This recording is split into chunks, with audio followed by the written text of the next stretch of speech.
स्वर्गीय eagle boy ने सुना कि येज़िवेन ने पहले जून डिंगटियन को हराया था, इसलिए वह येज़िवेन को हराकर यह साबित करना चाहता था कि जून डिंगटियन कुछ भी नहीं था।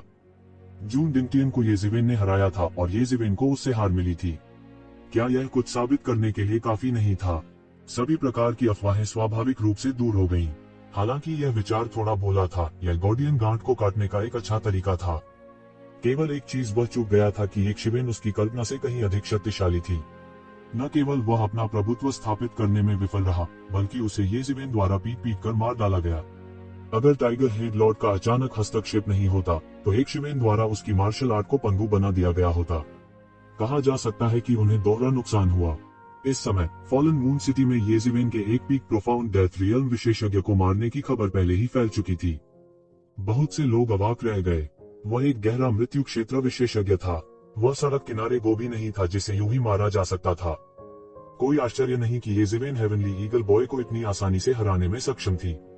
मैंने मूल रूप से सोचा था कि वह केवल लेट प्रोफाउंड डेथ रियल्म में था। अब ऐसा लगता है कि मुझसे गंभीर गलती हुई थी। वह लेट प्रोफाउंड डेथ रियल्म विशेषज्ञ कैसे हो सकता है? स्वर्गीय ईगल बॉय की हार कोई अन्याय नहीं था। यह सही है, यह येज़िवेन बहुत चौंकाने वाला है। वह वास्तव में गहन मृत्यु अवस्था के चरम पर एक अस्तित्व को मारने में सक्षम था। भले ही वह एक हत्यारा था, फिर भी वह गहन मृत्यु चरण के चरम पर एक अस्तित्व था। इस तरह येज़िवेन की ताकत शायद 5 महान शिष्यों के बराबर है। यह सही है। इस बार स्वर्गीय ईगल बॉय ने वास्तव में खुद को अपमानित किया है। आपको क्या लगता है कि जून डिंगटियन कौन है? वह 5 महान शिष्यों को छोड़कर किसी की परवाह नहीं करता। यहाँ तक कि एक देवता के अवतार जैसे व्यक्ति को भी येज़िवेन ने हरा दिया था। कोई कल्पना कर सकता है कि येज़िवेन कितनी शक्तिशाली है। स्वर्गीय ईगल बॉय वास्तव में येज़िवेन को हराना चाहता था ताकि यह साबित किया जा सके कि वह जून डिंगटियन से अधिक मजबूत था। क्या यह सिर्फ अपमानित होने के लिए नहीं कह रहा है? कितनी भोली सोच है। उद्धरण चिन्ह। जून डिंगटियन के अलावा यंग मास्टर घोस्ट फॉर्चून भी सूची में था। यद्यपि वे शीर्ष 5 शिष्यों में से एक नहीं थे, उनकी विचित्र साधना पद्धति और भाग्य को भस्म करने की साधना पद्धति के कारण बहुत से लोग उनसे डरते थे। कई लोगों की नजर में यंग मास्टर घोस्ट फॉर्चून जून डिंगटियन से भी अधिक प्रसिद्ध था। अनगिनत साल पहले के घोस्ट लक कबीले की ताकत ने कई लोगों को डर से कांपने का कारण बना दिया। वे स्वर्ग द्वारा शापित एक कुल थे, लेकिन साथ ही वे स्वर्ग द्वारा सबसे पसंदीदा कुल भी थे। इस कबीले के एकमात्र वंशज के रूप में यंग मास्टर गुई यून के हर कदम को अनगिनत लोगों ने देखा। यंग मास्टर गुई यून के अलावा बाई जियानशिंग और अन्य भी सूची में थे। हालांकि येज़िवेन को यह अजीब लगा कि किनली, येहूदी और भेड़िया शावक इस बार 100 लोगों की सूची में नहीं थे। अगर येज़िवेन ने उनकी मौत की खबर नहीं सुनी होती, तो वह सोचता कि वे पहले ही मर चुके हैं।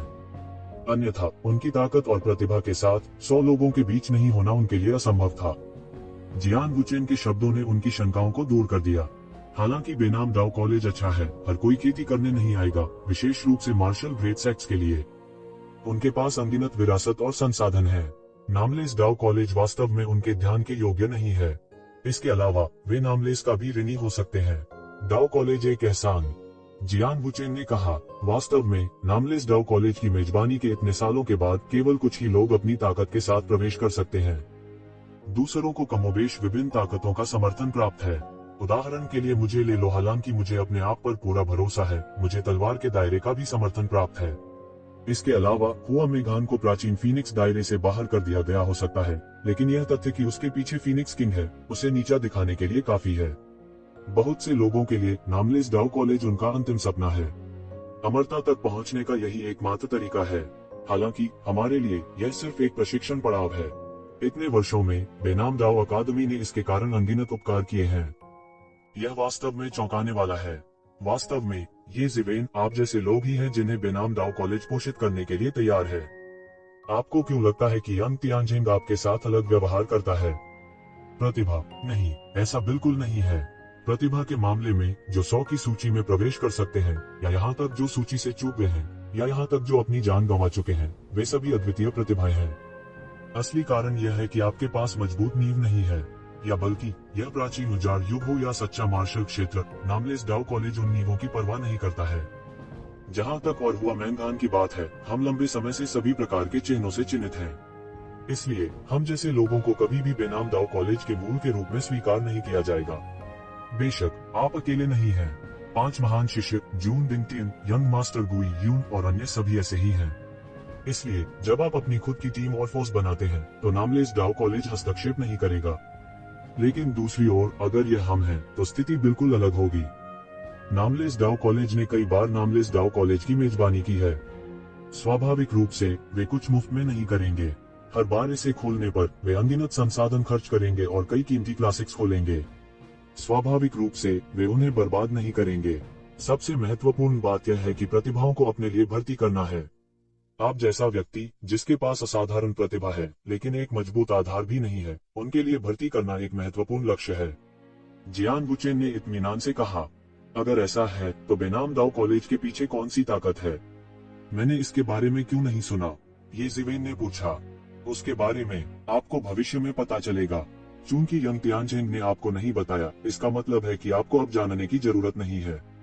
वैसे भी आपके पास अगले 10 वर्षों में अनाम डाओ कॉलेज को समझने के लिए काफी समय होगा। जियांग वुचेन ने अपना सिर हिलाया और कहा। ये जिवेन ने हुआ मैंगान को फिर से देखा। ऐसा लग रहा था कि वह इसके बारे में कुछ जानती है, लेकिन उसने आगे जांच पड़ताल नहीं की। चूंकि जियांग वुचेन और हुआ मैंगान ने कुछ नहीं कहा, इसका मतलब था कि भले ही वे नहीं जानते हो, इससे उनकी खेती प्रभावित नहीं होगी। हालांकि वह अपने दिल में चुपके से चौंक गया था।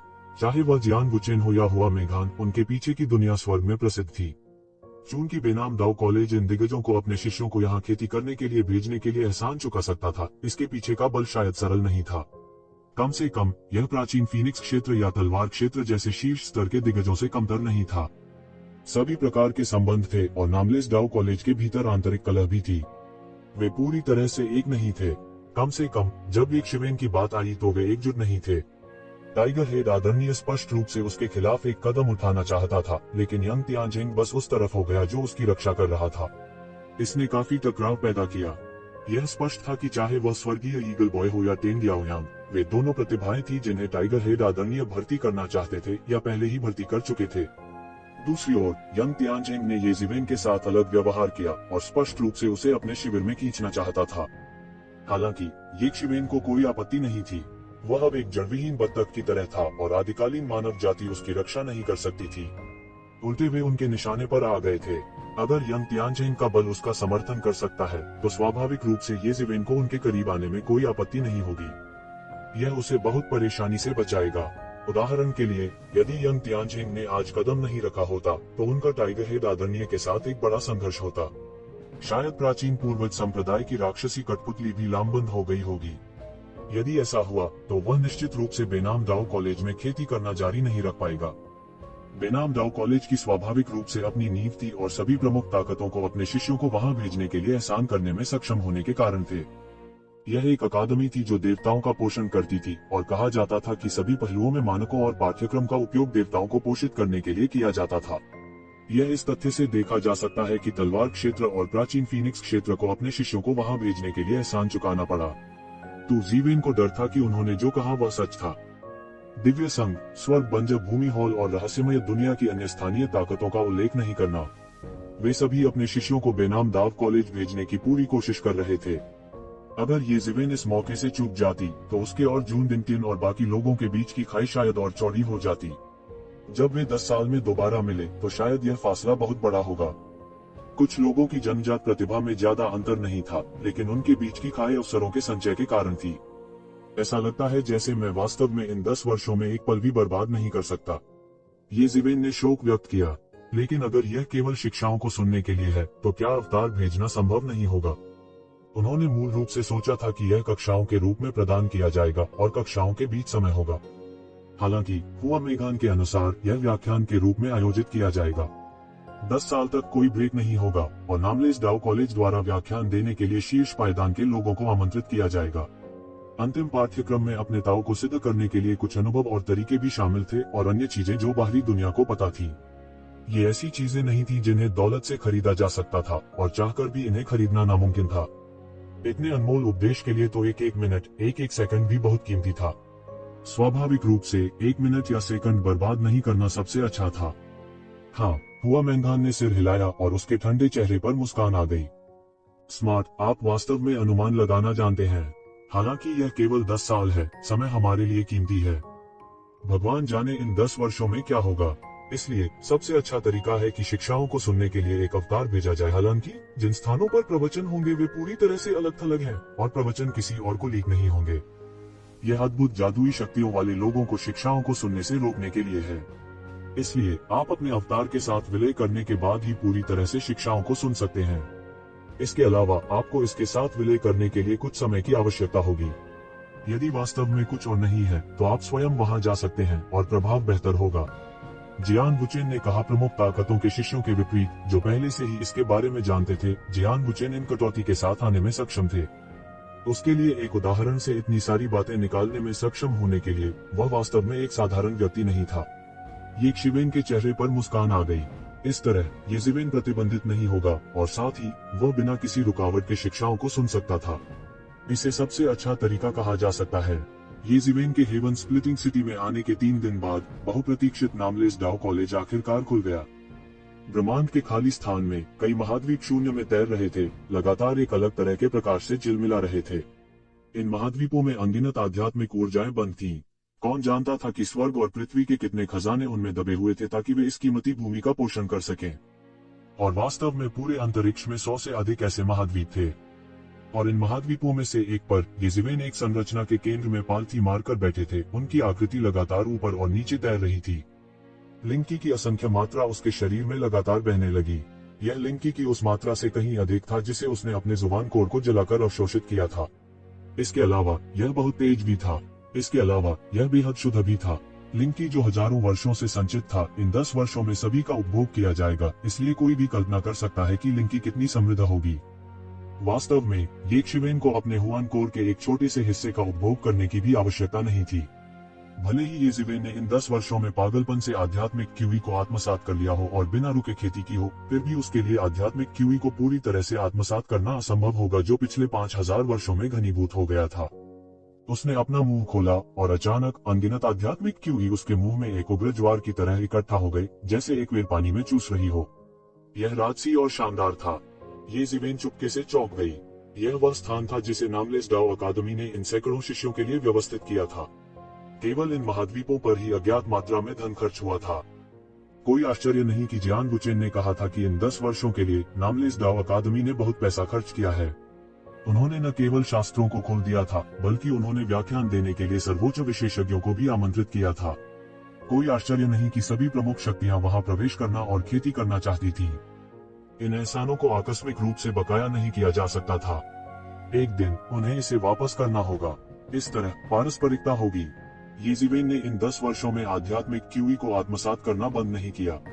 इन 10 वर्षों में वह आध्यात्मिक क्यूई की जितनी मात्रा को अवशोषित कर सकता था, वह निश्चित रूप से धन की एक खगोलीय राशि थी।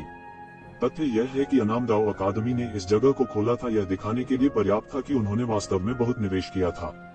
अन्यथा वे उन शीर्ष शक्तियों को आकर्षित करने में सक्षम नहीं होते कि वे अपने गर्वित शिष्यों को यहाँ साधना के लिए भेजें। व्याख्यान में भाग लेने के लिए उन्होंने पहले ही एक अवतार बना लिया था। अभी 10 साल भी नहीं बीते थे और येशिवेन को नहीं पता था कि इन 10 सालों में वह क्या सुनेगा। उसे 10 साल बाद ही पता चलेगा। हालांकि यह कल्पना की जा सकती थी कि जब ज्ञानोदय के सभी 10 वर्षों का उपयोग हो जाएगा तो सभी की शक्ति में एक और जबरदस्त सुधार होगा। उस समय उनके लिए सीधे पोवान राज्य में अपना रास्ता मारना बहुत संभव था। येशिवेन ने आखिरकार 3 महीनों के बाद अंतिम चरण के शिखर पर कदम रखा। वह पागलपन से इन आत्मा ऊर्जाओं को अपनी जरूरतों को पूरा करने के लिए निगल रहा था। यह एहसास बहुत रिफ्रेशिंग था। वह बहुत लंबे समय से इतनी बेशर्मी से आत्मा की ऊर्जाओं को अवशोषित नहीं कर रहा था। अन्यथा उसकी वर्तमान स्थिति के साथ यदि वह इस तरह स्वतंत्र रूप से अवशोषित होता तो खपत खगोलीय होती। वह इस तरह की खपत का सामना नहीं कर पाएगा। उसे तब तक इंतजार करना होगा जब तक कि वह पोवान के दायरे में नहीं आ जाता और इस मांग को पूरा करने के लिए राक्षसी सम्राट के खजाने की एक और मंजिल खोल देता। हालांकि दानव राजा का खजाना संसाधनों की अंतहीन आपूर्ति नहीं था। जब दानव राजा ने दानव राजा के खजाने का निर्माण किया, तब भी वह अजेय बनने और दानव राजा बनने से बहुत दूर था। यह कोई आश्चर्य नहीं था कि सैकड़ों लोग जो दानव राजा के खजाने में प्रवेश कर सकते थे, केवल 10 वर्षों में पृथ्वी टूटने वाले परिवर्तनों से गुजरे थे। इसलिए यह कारण नहीं था कि हर कोई सीखने के लिए दानव राजा के खजाने में प्रवेश करना चाहता था। अंतिम चरण में प्रवेश करने के बाद उन्हें ऐसा लगा जैसे उनका शरीर एक महासागर की तरह है जो पूरी तरह से भर चुका है। वह अब और अधिक शक्ति संग्रह नहीं कर सकता था। यहाँ तक एक चरम गहन मृत्यु क्षेत्र विशेषज्ञ भी उसके लिए एक मैच नहीं होगा। यदि वह और सुधार करना चाहता है तो उसे चरम गहन मृत्यु लोक को पार करना होगा। एक बार जब वह गहन मृत्यु क्षेत्र के शिखर को पार कर गया तो वह वास्तव में गहन मृत्यु क्षेत्र के शिखर पर पहुंच गया होगा। वह अपने डीओ को साबित करने से बहुत दूर नहीं होगा। यदि वह सुदूर प्राचीन काल में होता तो वह दाव से केवल आधा कदम दूर होता। चूंकि इन 10 वर्षों में उसके पास करने के लिए कुछ नहीं था, इसलिए वह पूरे मन से खेती पर ध्यान दे सकता था। इन 10 वर्षों में वह खुद खेती करेगा और खुद को संयत करेगा। 10 साल बाद जब उनका अवतार वापस आया तो वे व्याख्यानों से मार्शल आर्ट के अनुभव को एकीकृत करने में सक्षम होंगे। वह शायद एक पूरे नए दायरे में उड़ान भरने में सक्षम होगा। वह रसातल दानव मास्टर बनने के एक कदम और करीब होगा। थोड़ा इंतजार करिए। उसके शरीर के सभी रोमछिद्र और प्रतिबिंब बिंदु खुल गए और आध्यात्मिक क्यूई को पागलपन से अवशोषित कर लिया। यदि एक साधारण व्यक्ति का भौतिक शरीर इस तरह से आध्यात्मिक ची को अवशोषित कर लेता तो वे पहले ही मर चुके होते। हालांकि येज़ेबेल का गिल्ड वाला अत्याचारी रूप अलग था। हालांकि इससे पहले कि वह आराम कर पाता कोई उससे मिलने आ चुका था। यह कोई और नहीं बल्कि बाई जियानशिंग थी। भाई ये मैंने सुना है कि आपने हेवनली ईगल बॉय को हरा दिया है। प्रभावशाली वास्तव में। बाई जियानशिंग ने आते ही विस्मय में अपनी जीभ पर क्लिक किया। पहले पूरी दुनिया में यंग मास्टर घोस्ट फॉर्चून द्वारा उनका पीछा किया गया था और उन्हें लगभग अपने जीवन के साथ लाइन पर लड़ने के लिए मजबूर होना पड़ा था। उस समय यंग मास्टर घोस्ट फॉर्चून शायद वर्तमान स्वर्गीय ईगल बॉय जितना मजबूत नहीं था। हालांकि वो अभी भी येज़ेबेल के लिए मैच नहीं था। इसके अलावा यह कहा गया था कि येज़ेबेल ने आसानी से येज़ेबेल को हरा दिया था। इससे पता चला कि येज़ेबेल कितनी शक्तिशाली हो गई थी। अब जब उनका नाम फैल गया था तो यह संभावना थी कि कोई भी उन्हें एक सामान्य दिवंगत गहन मृत्यु क्षेत्र विशेषज्ञ के रूप में नहीं मानेगा।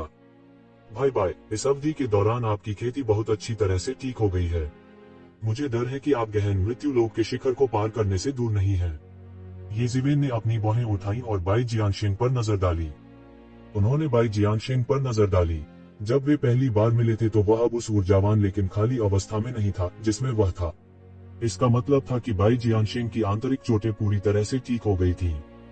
इसके अलावा न केवल वह ठीक हो गया था, पिछले 1000 वर्षों में उसने जो ताकत जमा की थी उसने उसे एक ही बार में देर से गहरा मृत्यु क्षेत्र में धकेल दिया था। उन्होंने बहुत कम समय में 2 चरणों की छलांग लगाई थी। यह निर्विवाद रूप से आश्चर्यजनक था। इस समय की अवधि के दौरान येज़ेबेल केवल मध्य गहन मृत्यु क्षेत्र से अंतिम गहन मृत्यु क्षेत्र में आगे बढ़े थे।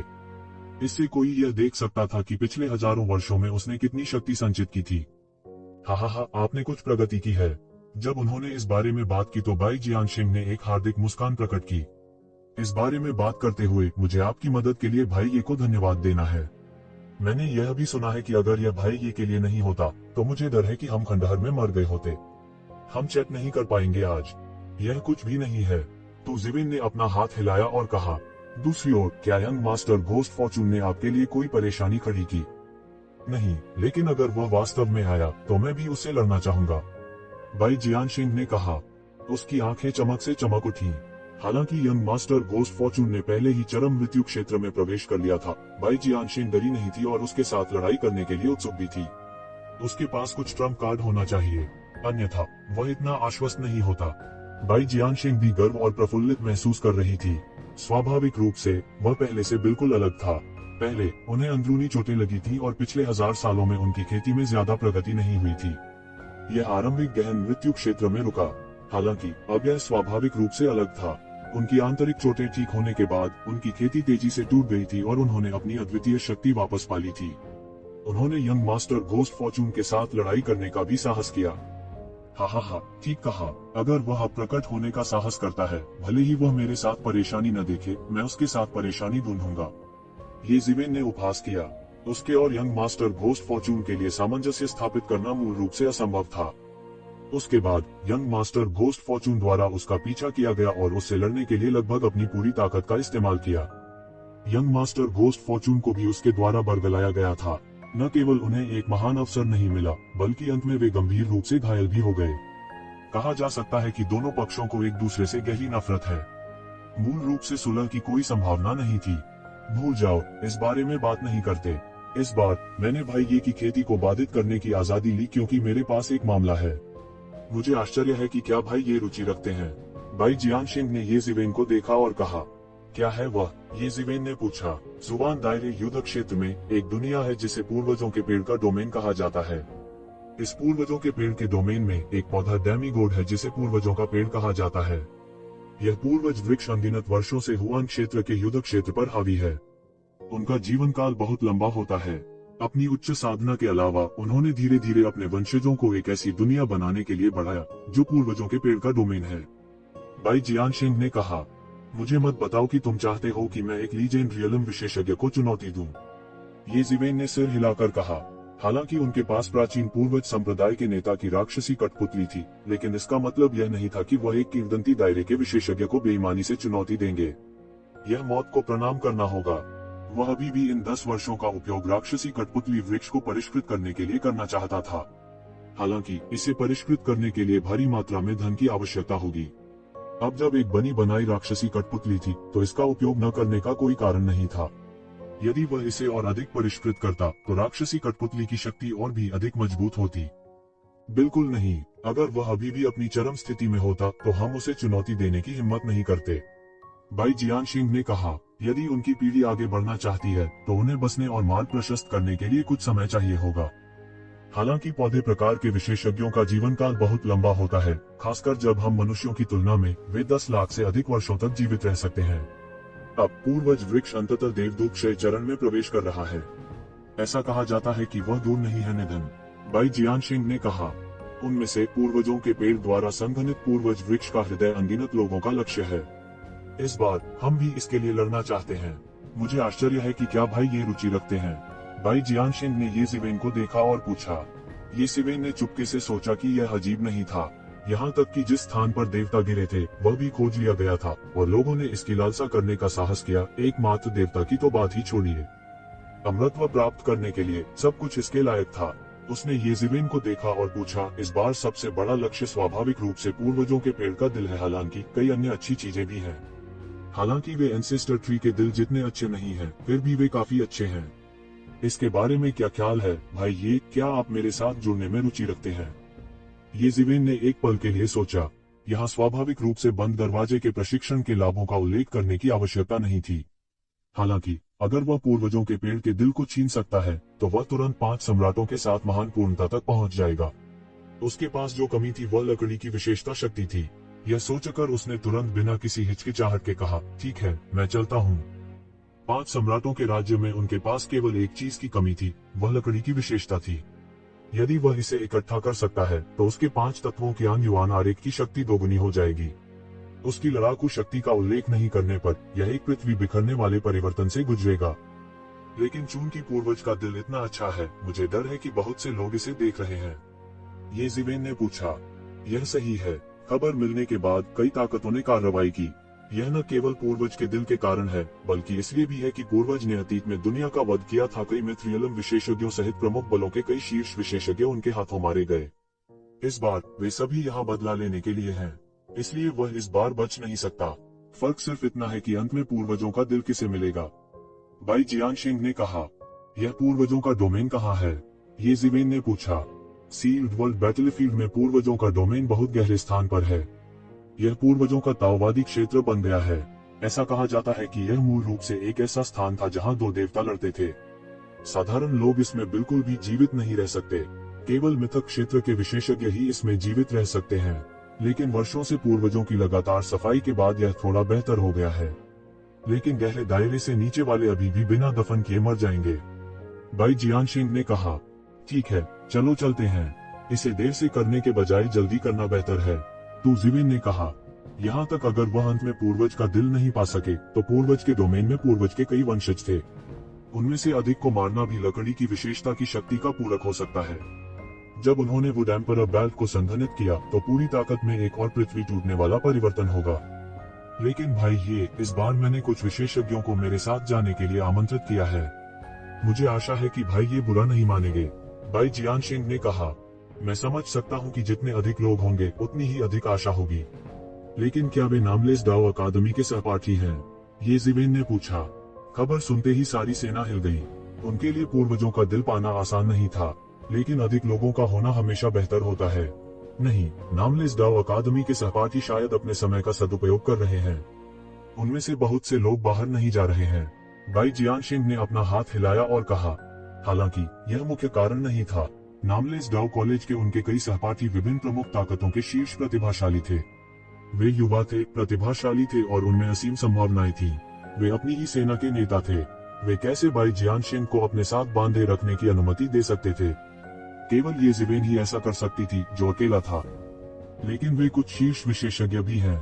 हालांकि मुझे नहीं पता कि कोई महान हस्ती है या नहीं, लेकिन गहन मृत्यु के दायरे से नीचे के सामान्य लोगों के लिए जाना समय की बर्बादी होगी। भाई, ये आप यहाँ इतने समय से नहीं आए हैं, पिछले कुछ साल, तो शायद आप नहीं जानते। बाई जियानशिंग ने ये ज़िवेन को देखा और कहा। इस अवधि के दौरान अनामदाओ अकादमी के उद्घाटन ने बड़ी संख्या में विशेषज्ञों को आकर्षित किया है। उनमें से कई पुराने राक्षस हैं जिन्होंने अनगिनत वर्षों तक खेती की है। हम में से कई इन लोगों के लिए कोई मुकाबला नहीं है। कुछ ऐसे भी हैं जो अपनी उम्र से बड़े हैं, लेकिन उनकी ताकत बिल्कुल अत्याचारी है। मैंने इन लोगों को आमंत्रित किया है और ये सभी प्रमुख संप्रदायों के प्रमुख व्यक्ति हैं। सच कहूं, क्योंकि मैंने नामलेस डाउ अकादमी में प्रवेश किया है और मुझे मानव जाति का समर्थन प्राप्त है, अभी भी कुछ लोग हैं जो मेरे साथ संबंध बनाना चाहते हैं और मुझे इसमें शामिल करना चाहते हैं। अन्यथा मैं ऐसा नहीं ढूंढ पाता। मेरे साथ जाने के लिए कई शीर्ष विशेषज्ञ इस बार युन रॉ और ये शान भी जाएंगे। वो देख सकता था कि एक शिवेन के मन में उन दोनों के प्रति कोई दुर्भावना नहीं थी। इसके विपरीत उन्हें उन पर अच्छा प्रभाव पड़ा। अन्यथा वह उस समय उनकी मदद नहीं करते। कोई बात नहीं, चूंकि उन दोनों ने पहले ही अपना मन बना लिया था, उन्होंने तुरंत नामलेस डाउ अकादमी छोड़ दी और सीधे शक्तिशाली हुआन रियलम युद्ध क्षेत्र की गहराई में चले गए। वे तभी रुके जब वे एक विशाल स्थानिक टुकड़े पर पहुंचे। वे मूल रूप से यहाँ मिलने के लिए सहमत हुए थे। यदि वे और आगे जाते तो वे पूर्वज वृक्ष के क्षेत्र में पहुंच जाते। ये ज़िवेन अपने चेहरे पर उड़ती लकड़ी की ऊर्जा के झोंकों को महसूस कर सकती थी। इसमें असीम और ताजा लिंकी था। इसे लकड़ी की ऊर्जा के साथ भी मिलाया गया था। इसकी गहरी सांस लेने से उन्हें आध्यात्मिक उद्घाटन का एहसास हुआ। हालांकि ये ज़िवेन ने यह भी महसूस किया कि उसके भीतर कुछ बहुत ही क्रूर आभा छिपी हुई थी। ऐसा लग रहा था कि भीतर कोई बहुत शक्तिशाली अस्तित्व छिपा हुआ है। उनकी दृष्टि अद्भुत थी। एक नजर से वह सैकड़ों हजारों किलोमीटर दूर तक देख सकता था। ऐसे कई पौधे थे जो साधारण पौधों की तरह दिखते थे, लेकिन वास्तव में वे सभी महान शक्ति वाले पौधे थे। उनमें से कई की हुआन क्षेत्र में खेती थी और वे बहुत प्रभावशाली दिखते थे। ऐसा कहा जाता था कि पूर्वज वृक्ष सैकड़ों हजारों वर्षों से काम कर रहा था। यह संभावना थी कि यह वास्तव में बड़ा हो गया था। पूरे एंसेस्टर ट्री का डोमेन बहुत बड़ा था, यहाँ तक कि शिवेन की आंखों से भी वह इसे पूरी तरह से नहीं देख सका। ऐसा लग रहा था कि यह किसी तरह के कोहरे से ढका हुआ है, इसलिए उसे कुछ भी दिखाई नहीं दे रहा था। हालांकि ऐसा लग रहा था कि बहुत से लोग सभी प्रकार के खजानों की खोज के लिए पहले ही दौड़ पड़े थे। कई पौधे अपने आप में खजाने थे और उनकी आध्यात्मिक जड़ें असाधारण थीं। हालांकि कुछ लोग उन्हें खोजने में सक्षम थे, लेकिन उनमें से अधिकांश को पूर्वज वृक्ष के वंशजों ने खा लिया था। ये सभी आदमखोर पौधे थे। इस समय ये शान सबसे पहले दौड़ा। बाई जियानशिंग खेती करने के लिए नामलेस डाउ अकादमी में प्रवेश कर सकती थी, लेकिन वे योग्य नहीं थी। वे केवल परिधि के चारों ओर घूम सकते थे। इस समय वे सभी दिशाओं से दौड़ पड़े। बिग ब्रदर ये शान जब ये ज़िवेन को देखता है तो आश्चर्य से मुस्कुराए बिना नहीं रह सकता था। वह पहले से ही जानता था कि ये ज़िवेन प्राचीन उजाड़ क्यूई पर्वत के ये परिवार से था। इस अवधि के दौरान हेवन डेसोलेट पैलेस और डिवाइन यूनियन ये ज़िवेन की तलाश कर रहे थे। यह तथ्य कि ये ज़िवेन प्राचीन उजाड़ क्यूई पर्वत के ये परिवार से थी, अब कोई रहस्य नहीं था। इसके बारे में लगभग सभी जानते थे। हालांकि अधिकांश लोग नहीं जानते थे कि प्राचीन उजाड़ क्यूई पर्वत का ये परिवार किस प्रकार का अस्तित्व था। इसका मतलब यह नहीं था कि मानव जाति को पता नहीं था। विशेष रूप से ये परिवार ने भारी प्रतिक्रिया दी थी। हालांकि वे कई वर्षों से अलग थे, फिर भी वे एक ही गोत्र के थे, इसलिए वे स्वाभाविक रूप से एक दूसरे के बहुत करीब थे। खासकर ये फैमिली, वे और भी हैरान थे। एक सच्चा ड्रैगन वास्तव में माउंट क्यूई के ये परिवार में प्रकट हुआ और जुबान की दुनिया में आया। वे स्वाभाविक रूप से जानते थे कि जुबान वर्ल्ड में पानी कितना गहरा था और वहाँ कितने शीर्ष विशेषज्ञ थे। प्राचीन वीरानी में उन्हें विशेषज्ञ माना जा सकता था, लेकिन जुबान की दुनिया में उन्हें केवल साधारण ही माना जा सकता था। रहस्यमय दुनिया में मानव जाति बहुत शक्तिशाली नहीं थी। पूरे प्राचीन उजाड़ क्षेत्र में केवल एक महान व्यक्ति था जो मरने वाला था। यह अपने आप में कुछ चीजों के बारे में पहले से ही बहुत स्पष्ट था। कहा जा सकता है कि दानव जाति के कारण मानव जाति दम तोड़ रही है। इस समय ये ज़िवेन अचानक आसमान से उतरी थी। वे दोनों मानव जाति से थे और प्राचीन उजाड़ क्षेत्र से भी थे। इसने स्वाभाविक रूप से उन्हें एक करीबी रिश्ता दिया। इसके अलावा वह महान ये परिवार के वंशज थे, इसलिए यह रिश्ता एक कदम और आगे बढ़ गया था। अगर यह कुछ लोगों के लिए गुप्त रूप से परेशान करने और उसे बाधित करने के लिए नहीं होता, तो कोई पहले से ही येज़ेबेल को खोजने आ गया होता और उसे कम से कम एक नजर देखने देता। काफी हद तक यह ईश्वरीय मिलन और स्वर्ग उजाड़ महल की निवारक शक्ति के कारण था। ये दो राक्षस अभी भी वर्तमान मानव जाति के लिए बहुत भयानक थे और वे उन्हें किसी भी समय नष्ट कर सकते थे। मानव जाति के पास केवल एक पौराणिक विशेषज्ञ था जो मरने वाला था, लेकिन स्वर्ग उजाड़ महल और दिव्य संघ में एक से अधिक पौराणिक विशेषज्ञ थे।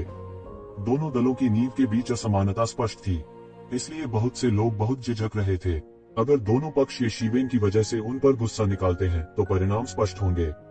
उनमें से लगभग सभी का सर्वनाश हो जाएगा। तब वे क्या करेंगे? इससे पहले कि दानव जाति उनका सर्वनाश कर सके, वे दो महान शक्तियों द्वारा नष्ट कर दिए जाएंगे। हालांकि येज़ेबेल के नामलेस डाउ कॉलेज में प्रवेश करने के बाद सब कुछ बदल गया। वे बेनाम डाउ कॉलेज के बारे में सब कुछ के बारे में बहुत स्पष्ट थे। यह एक ऐसा स्थान था जिससे दिव्य मिलन और स्वर्ग के उजाड़ महल को भी सावधान रहना पड़ता था। इस पहचान के सहारे स्वाभाविक रूप से सब कुछ अलग होगा। इसके अलावा वे येशिवेन से भी दोस्ती करना चाहते थे। शिष्य जो नामलेस डाउ कॉलेज में प्रवेश कर सकते थे, वे लगभग निश्चित रूप से पौराणिक पात्रों के दायरे में प्रवेश करेंगे जब तक कि उनका विकास समय से पहले समाप्त नहीं हो जाता। मूल रूप से उन्होंने अपनी उम्मीदें बाई जियानशिंग पर रखी थी। अब जब एक और था, यह स्वाभाविक रूप से और भी बेहतर था। मानव जाति में जितने अधिक पौराणिक विशेषज्ञ होंगे, मानव जाति उतनी ही अधिक स्थिर होगी। ये शान ने इसके बारे में ज्यादा नहीं सोचा। चाहे कुछ भी हो, उसके येशिवेन के साथ अच्छे संबंध थे। इसके अलावा उसने सुना था कि वे एक ही कबीले के थे। बिग ब्रदर, क्या आप भी ये कबीले से हैं? ये शान ने पूछा। हाँ मैं। येज़ेबेल ने सिर हिलाया और मुस्कुरा दी। बाई जियानशिंग ने येशिवेन को आश्चर्य से देखा। उसने ये उम्मीद नहीं की थी कि येज़ेबेल उसी कबीले से होगा जो प्राचीन उजाड़ क्षेत्र से था। प्राचीन उजाड़ क्षेत्र वर्तमान मानव जाति के लिए बहुत दूर का शब्द था। समय समय पर रहस्यमयी दुनिया में आने वाले कुलों के अलावा बहुत कम ऐसे थे जो वापस लौट आए। विशेष रूप से येज़ेबेल जैसे व्यक्ति के लिए, जिसका जन्म और पालन पोषण रहस्यमयी दुनिया में हुआ था, भावनाओं जैसी कोई चीज नहीं थी। निश्चित रूप से प्राचीन उजाड़ क्षेत्र, क्यूई पर्वत, मैंने केवल उनके बारे में सुना है। मैंने उन्हें पहले कभी नहीं देखा। ये शान के चेहरे पर एक मोहक भाव था। उनके जैसे मनुष्यों के लिए यह उनकी पैतृक भूमि के लगभग बराबर था। हालांकि पैतृक भूमि में कुलों की खेती उनकी तुलना में बहुत कम थी, फिर भी इसका एक विशेष अर्थ था। बिग ब्रदर, जब तुम वापस जाओ तो मुझे फोन करना, मैं भी वापस जाकर देखना चाहता हूँ। हाँ, चिंता मत करो, मैं तुम्हें फोन जरूर करूंगा, येज़ेबेल ने मुस्कुराते हुए कहा। क्या वह रहस्यमय दुनिया में वापस जाने और उनका समर्थन करने के लिए कुछ और रहस्यमय क्षेत्र विशेषज्ञों को खोजने नहीं आया था? रहस्यमय दुनिया में आने के बाद उनका ज्ञान काफी बढ़ गया था। केवल अब उसे एहसास हुआ कि उसका मूल विचार कितना हास्यास्पद था। अचानक हंसी का एक और धमाका सुनाई दिया। यह यून रॉ ही थी जो सीधे प्रकाश पर आई थी। उसके बगल में एक शानदार लबादे में एक आदमी था। उस आदमी का प्रकाश अत्यंत दबंग था, सब कुछ चकनाचूर कर देता था। समुद्र की तरह वह सीधे उतरा और सबके सामने पहुंचा। वह आदमी अपने 30वें दशक का लग रहा था और अपनी पीठ पर एक बड़ी तलवार लिए हुए था। उनके चेहरे पर एक वीर रूप और कुछ हद तक अहंकार था। इधर उधर देखने के बाद उसकी नजर येज़ेबेल और अन्य दो पर पड़ी। वह एक नेता बनने के लिए पैदा हुआ था और वह गहन मृत्यु क्षेत्र के शिखर पर एक विशेषज्ञ भी था। पौराणिक शख्सियतों के अलावा जो अप्रत्याशित रूप से प्रकट हुए और गायब हो गए, गहन मृत्यु क्षेत्र के शिखर पर विशेषज्ञ वे थे जिन्होंने वास्तव में जुबान दुनिया के अधिकांश मामलों को नियंत्रित किया। पौराणिक शख्सियतों के लिए समय कीमती था। उनके लिए अपना दांव साबित करने के लिए एक एक मिनट और सेकंड बेहद अहम था। वे दैनिक मामलों को संभालने जैसे तुच्छ मामलों पर अपना समय कैसे बर्बाद कर सकते थे? अकेले रेंजरों या युवा पीढ़ी की एक छोटी संख्या के अलावा जो अभी भी बढ़ रहे थे, ऐसे आंकड़े अक्सर ऐसे लोग होते थे जिनके हाथों में बड़ी शक्ति होती थी। स्वाभाविक रूप से वे विस्मयकारी थे। बिग ब्रदर, जब यून रॉ ने येज़ेबेल को देखा तो वह अपने आप को रोक नहीं सकी और एक हंसमुख मुस्कान बिखेर दी। वह शुरुआत में एक छोटी राजकुमारी की तरह थी। वह बहुत चालाक नहीं थी। यून रॉ के रवैये को देखकर उस आदमी की आंखों में एक सख्त नजर आ गई। येज़ेबेल बहुत उत्सुक थी। यहाँ तक अगर यह भयंकर और शत्रुतापूर्ण नजर केवल उसकी आंखों में झलकती थी, तब भी उसने इस पर ध्यान दिया। हालांकि वह शांत और संयत रहा और इसे मौके पर ही उजागर नहीं किया। हालांकि वह नहीं जानता था कि शत्रुता का स्रोत कहां से आया है। हालांकि इसे मौके पर ही उजागर करने और बाई जियानशिंग के लिए चीजों को कठिन बनाने की कोई आवश्यकता नहीं थी। हा, लगता है मैं फिर से लंबा हो गया हूँ, येज़ेबेल ने हंसते हुए कहा। इससे यून रॉ को थोड़ी शर्मिंदगी महसूस हुई। उसने येशिवेन को तिरस्कार से देखा। उसका क्या मतलब था? फिर से लंबे होने का उनका क्या मतलब था? वह अपनी उम्र में स्वाभाविक रूप से लंबी कैसे हो सकती है। वह स्पष्ट रूप से उसे चिढ़ा रहा था और उसके बचकाने व्यक्तित्व का मजाक उड़ा रहा था। ये शान और बाई जियानशिंग भी हंसे बिना नहीं रह सके। इस समय वह आदमी जिसे येजिवेन ने चुपचाप एक तरफ छोड़ दिया था, अंत में खुद को रोक नहीं सका और बोला, यूनरो, क्या आप हमारा परिचय नहीं करा रहे हैं? यह व्यक्ति कौन है? उसने सीधे येशिवेन को देखा। उसकी आंखों में थोड़ी उग्रता और अत्याचार था। भाई, ये मैं आपका परिचय करा दूं। यह था सेबर पवेलियन के वर्तमान पवेलियन मास्टर हैं, बू हाओमियाओ। बाई जियानशिंग ने देखा कि माहौल सही नहीं था और जल्दी से पेश किया, पवेलियन मास्टर बू, यह नामलेस डाओ अकादमी से मेरा सहपाठी है, येजिवेन। वह हमारी मानव जाति के सबसे उत्कृष्ट प्रतिभाओं में से एक है। येजिवेन ने गुप्त रूप से सोचा कि यह बू हाओमियाओ वास्तव में एक व्यक्ति था जिसके हाथों में बड़ी शक्ति थी। वह इस बारे में बहुत स्पष्ट नहीं था कि यह असीमित ब्लेड मंडप किस प्रकार का बल था, लेकिन उसकी ताकत और इस तथ्य को देखते हुए कि वह एक संप्रदाय गुरु के स्तर तक पहुंचने में सक्षम था, यह माना जा सकता है कि यह संप्रदाय बुरा नहीं होगा। वास्तव में यह फ्लोटिंग माउंटेन की तुलना में बहुत अधिक मजबूत हो सकता है जिसका उसने पहले सामना किया था। बू हाओमियाओ की तलवार जैसी भौहें थोड़ी उठी हुई थी क्योंकि वह कहने से खुद को रोक नहीं पा रहा था, बाई जियानशिंग, क्या हमने यह नहीं कहा था कि हम यहाँ आने से पहले किसी नए व्यक्ति को नहीं लाएंगे? इस समय हम जिस स्थान पर जा रहे हैं वह बहुत खतरनाक है। अगर हम सावधान नहीं रहे तो हम सब मर जाएंगे। हमारे पास न्यूबीज लाने का समय कहाँ होगा? उद्धरण चिन्ह। यूनरो मदद नहीं कर सकती थी लेकिन कह सकती थी, बू हाओमियाओ, आपको इसके बारे में चिंता करने की जरूरत नहीं है। मेरा बिग ब्रदर ये बहुत मजबूत है और वह यंग मास्टर बुई यून से भी कमजोर नहीं है। वह बोझ नहीं होगा। वास्तव में वह थोड़ा दोषी महसूस कर रही थी। जिसके बारे में बात करते हुए क्या कोई था जो उससे और ये शान से ज्यादा बोझ था? यह सिर्फ इतना था कि यह टीम मूल रूप से बाई जियानशिंग द्वारा आयोजित की गई थी। इसके अलावा वे बाई जियानशिंग की प्रतिष्ठा के कारण भी यहाँ आए थे, इसलिए उन्हें उनका सामना करना पड़ा। वो नहीं जानती थी कि येशिवेन यंग मास्टर गुई यून के लिए एक मैच था या नहीं, लेकिन इसका उल्लेख करना गलत नहीं था। वह इस थोड़े से कष्टप्रद बू हाओमियाओ को अपने बड़े भाई ये को स्पष्ट रूप से देखने नहीं दे सकती थी। येशिवेन की तुलना में वह कुछ भी नहीं था। येजिवेन उनके साथ कई बार आग और पानी से गुजरी थी और कई बार उन्हें बचाया भी था। येजिवेन की तुलना में बू हाओमियाओ की तुलना बिल्कुल भी नहीं की जा सकती थी। यंग मास्टर गुई यून, बू हाओमियाओ की आंखों में आश्चर्य के संकेत के साथ चमक आ गई। युवा मास्टर गुई यून का नाम कुछ ऐसा था जिसके बारे में उनके जैसे बड़े शॉट ने भी सुना था। युवा पीढ़ी के बीच यंग मास्टर गुई यून स्वाभाविक रूप से एक उत्कृष्ट प्रतिभा थे। असाधारण। तब से येजिवेन यंग मास्टर गुई यून के बराबर हो गई। वास्तव में जिस क्षण से बाई जियानशिंग ने येजिवेन का परिचय कराया, वह पहले से ही जानता था कि येजिवेन कौन है। आखिरकार येजिवेन ने गहरे दायरे के शिखर पर एक विशेषज्ञ की हत्या कर दी थी, जिससे कई लोगों में सनसनी फैल गई थी। हालांकि वह केवल थोड़ा हैरान था और इसके बारे में ज्यादा महसूस नहीं किया। गहन मृत्यु क्षेत्र के शिखर पर एक हत्यारा क्या था? आमने सामने की लड़ाई में वह हत्यारा उसे एक हाथ से मार सकता था। यह छोटी सी उपलब्धि उनके जैसे बड़े शॉट के सामने कुछ भी नहीं थी, जो कई सालों से बेतहाशा भाग रहे थे। यह कहने की बात नहीं है कि येजिवेन ने अभी तक गहन मृत्यु क्षेत्र के शिखर पर कदम नहीं रखा था। भले ही येजिवेन ने किया हो, उनके बीच की खाई अभी भी बहुत बड़ी थी। क्या उनकी हजारों साल की खेती नकली थी? इसके अलावा गहन मृत्यु क्षेत्र के शिखर पर कदम रखने में सक्षम होने का मतलब यह नहीं था कि वह किंवदंती क्षेत्र में प्रवेश कर सकता है। वह हजारों साल पहले ही गहन मृत्यु लोक के शिखर पर कदम रख चुका था, लेकिन अंत में वह अभी भी यहीं अटका हुआ था। अनंत कृपाण मंडप की हुआन दुनिया में कुछ प्रतिष्ठा हो सकती है, लेकिन अंत में उनके और उन दिग्गजों के बीच अभी भी एक बड़ा अंतर था। वास्तव में उनके पास पोवान क्षेत्र में प्रवेश करने का पूरा रिकॉर्ड भी नहीं था। मार्शल तकनीकों की तुलना में एक सफलता के दौरान पीछे छूटा हुआ अनुभव वास्तव में अधिक मूल्यवान था।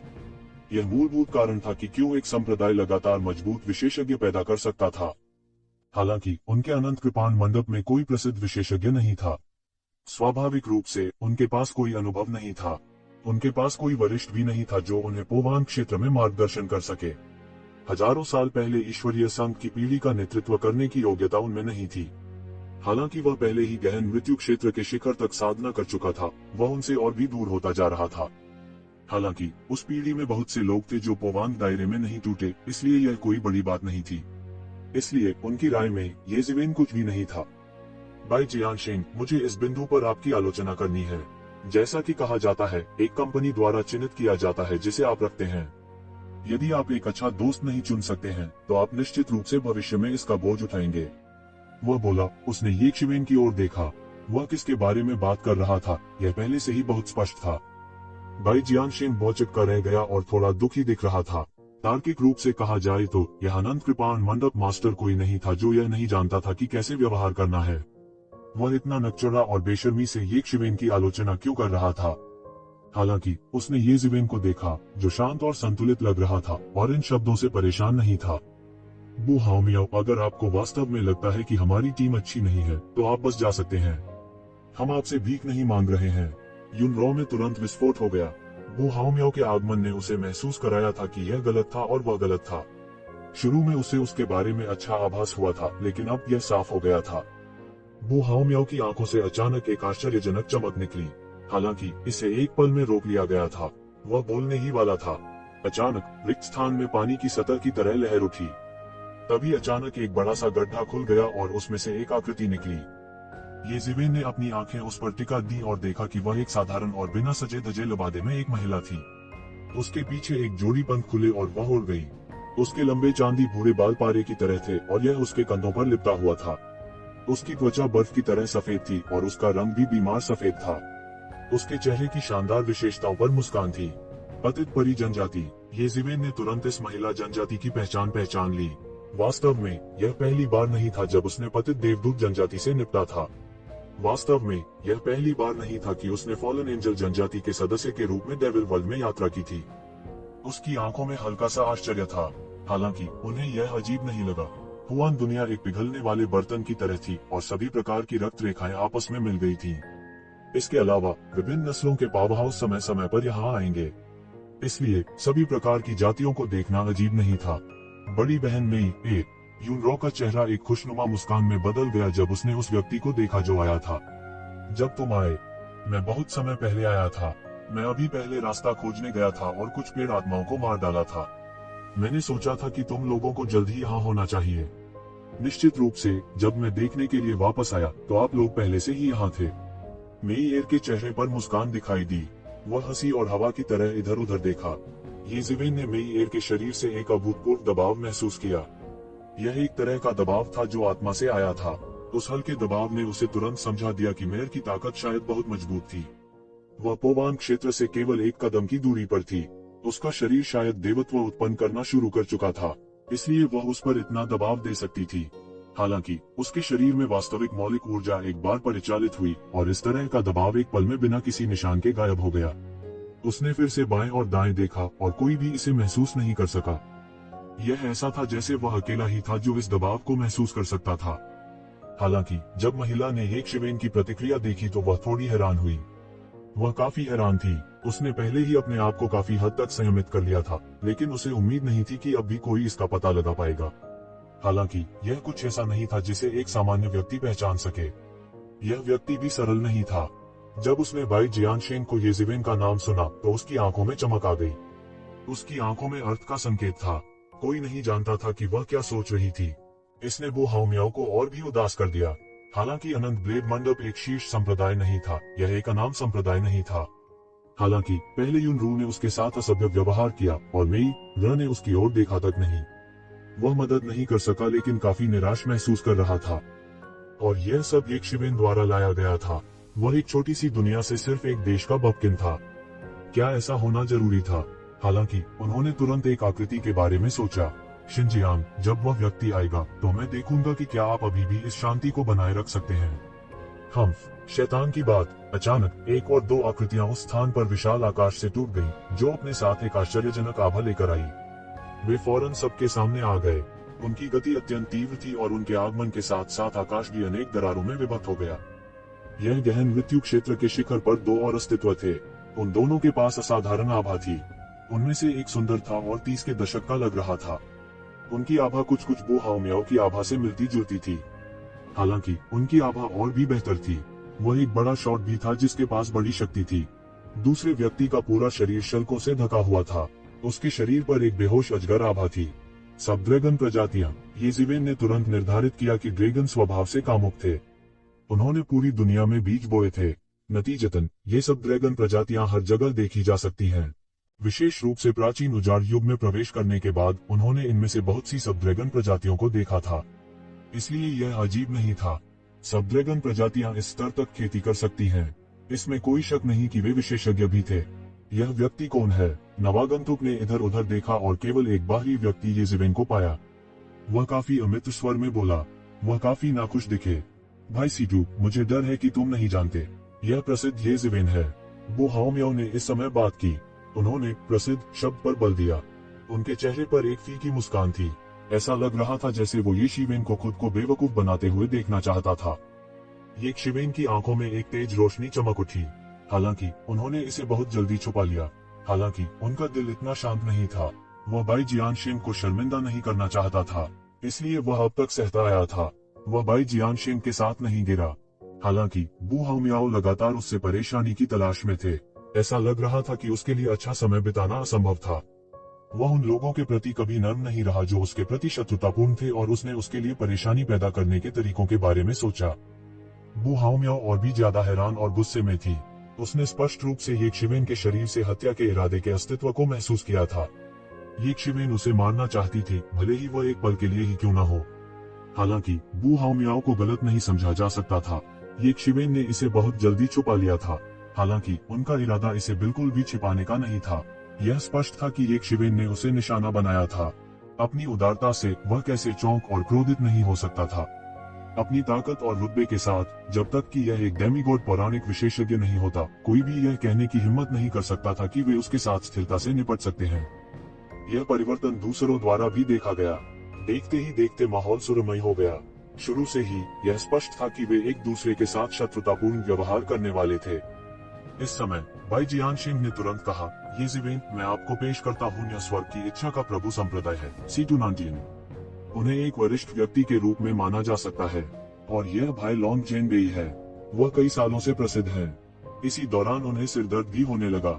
उन्हें उम्मीद नहीं थी कि लोगों के ये दो समूह एक दूसरे से आंख नहीं मिलाएंगे। इन दो समूहों के लोगों को ढूंढना शायद इस बार उसकी सबसे बड़ी गलती थी। भले ही वह केवल एक समूह पाए, यह अच्छा होगा। मूल रूप से वह एक स्नेहक के रूप में कार्य करना चाहता था, ताकि वे दोनों जल्दी से एक दूसरे से परिचित हो सके।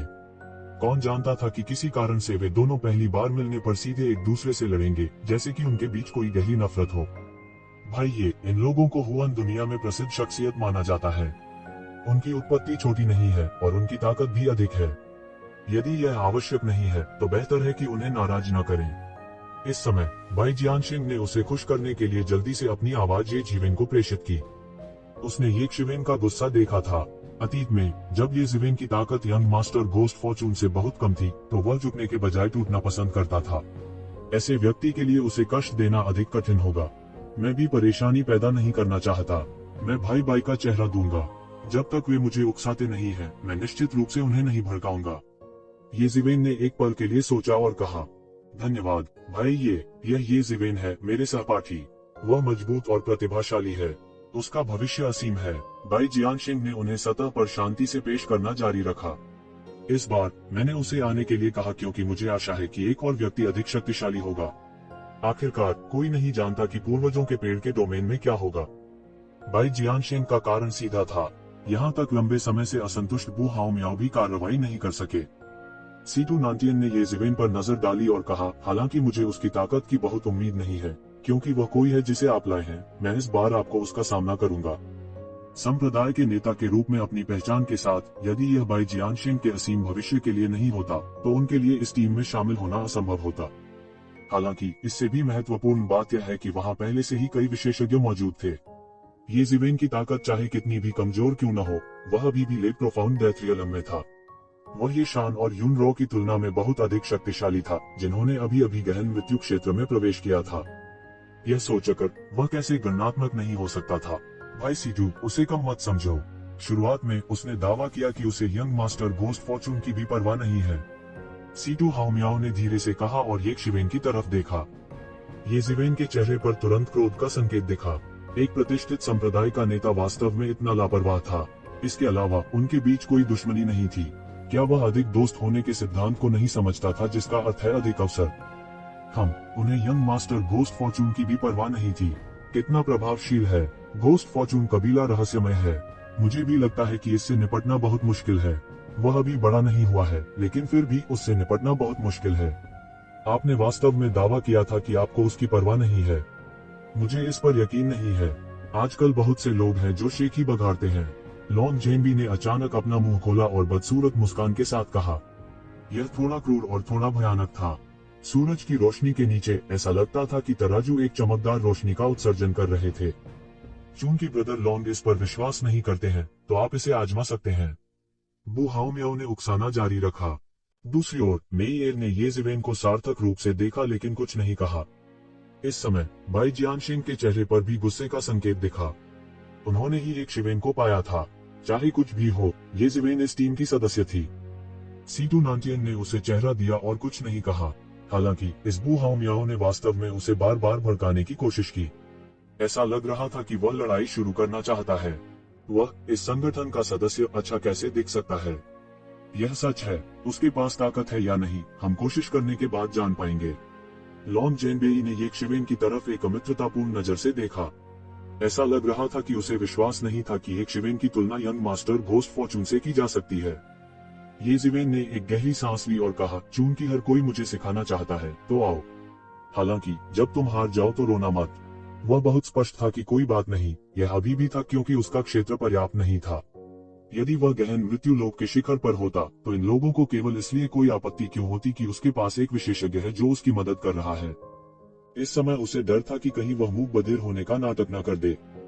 तुम्हारी हिम्मत कैसे हुई? लंबे समय तक जेनबी ने एक कदम आगे बढ़ाया और उसके पूरे शरीर की आभा एक शक्तिशाली लहर की तरह बह गई। उसकी आभा तुरंत एक शिवेन पर छा गई। मैं देखना चाहता हूँ कि तुम कितने मजबूत हो। तुम वास्तव में मुझसे इस तरह बात करने की हिम्मत करते हो। लंबी जेनबी क्रूरता से मुस्कुराए। वो एक शिवेन के रवैये से भी आग बबूला हो गया था। उसने तुरंत अपने पंजे से पकड़ लिया। अचानक अनगिनत ड्रैगन आभा फैल गई और लगभग कम ड्रैगन जनजाति के देश में फैल गई।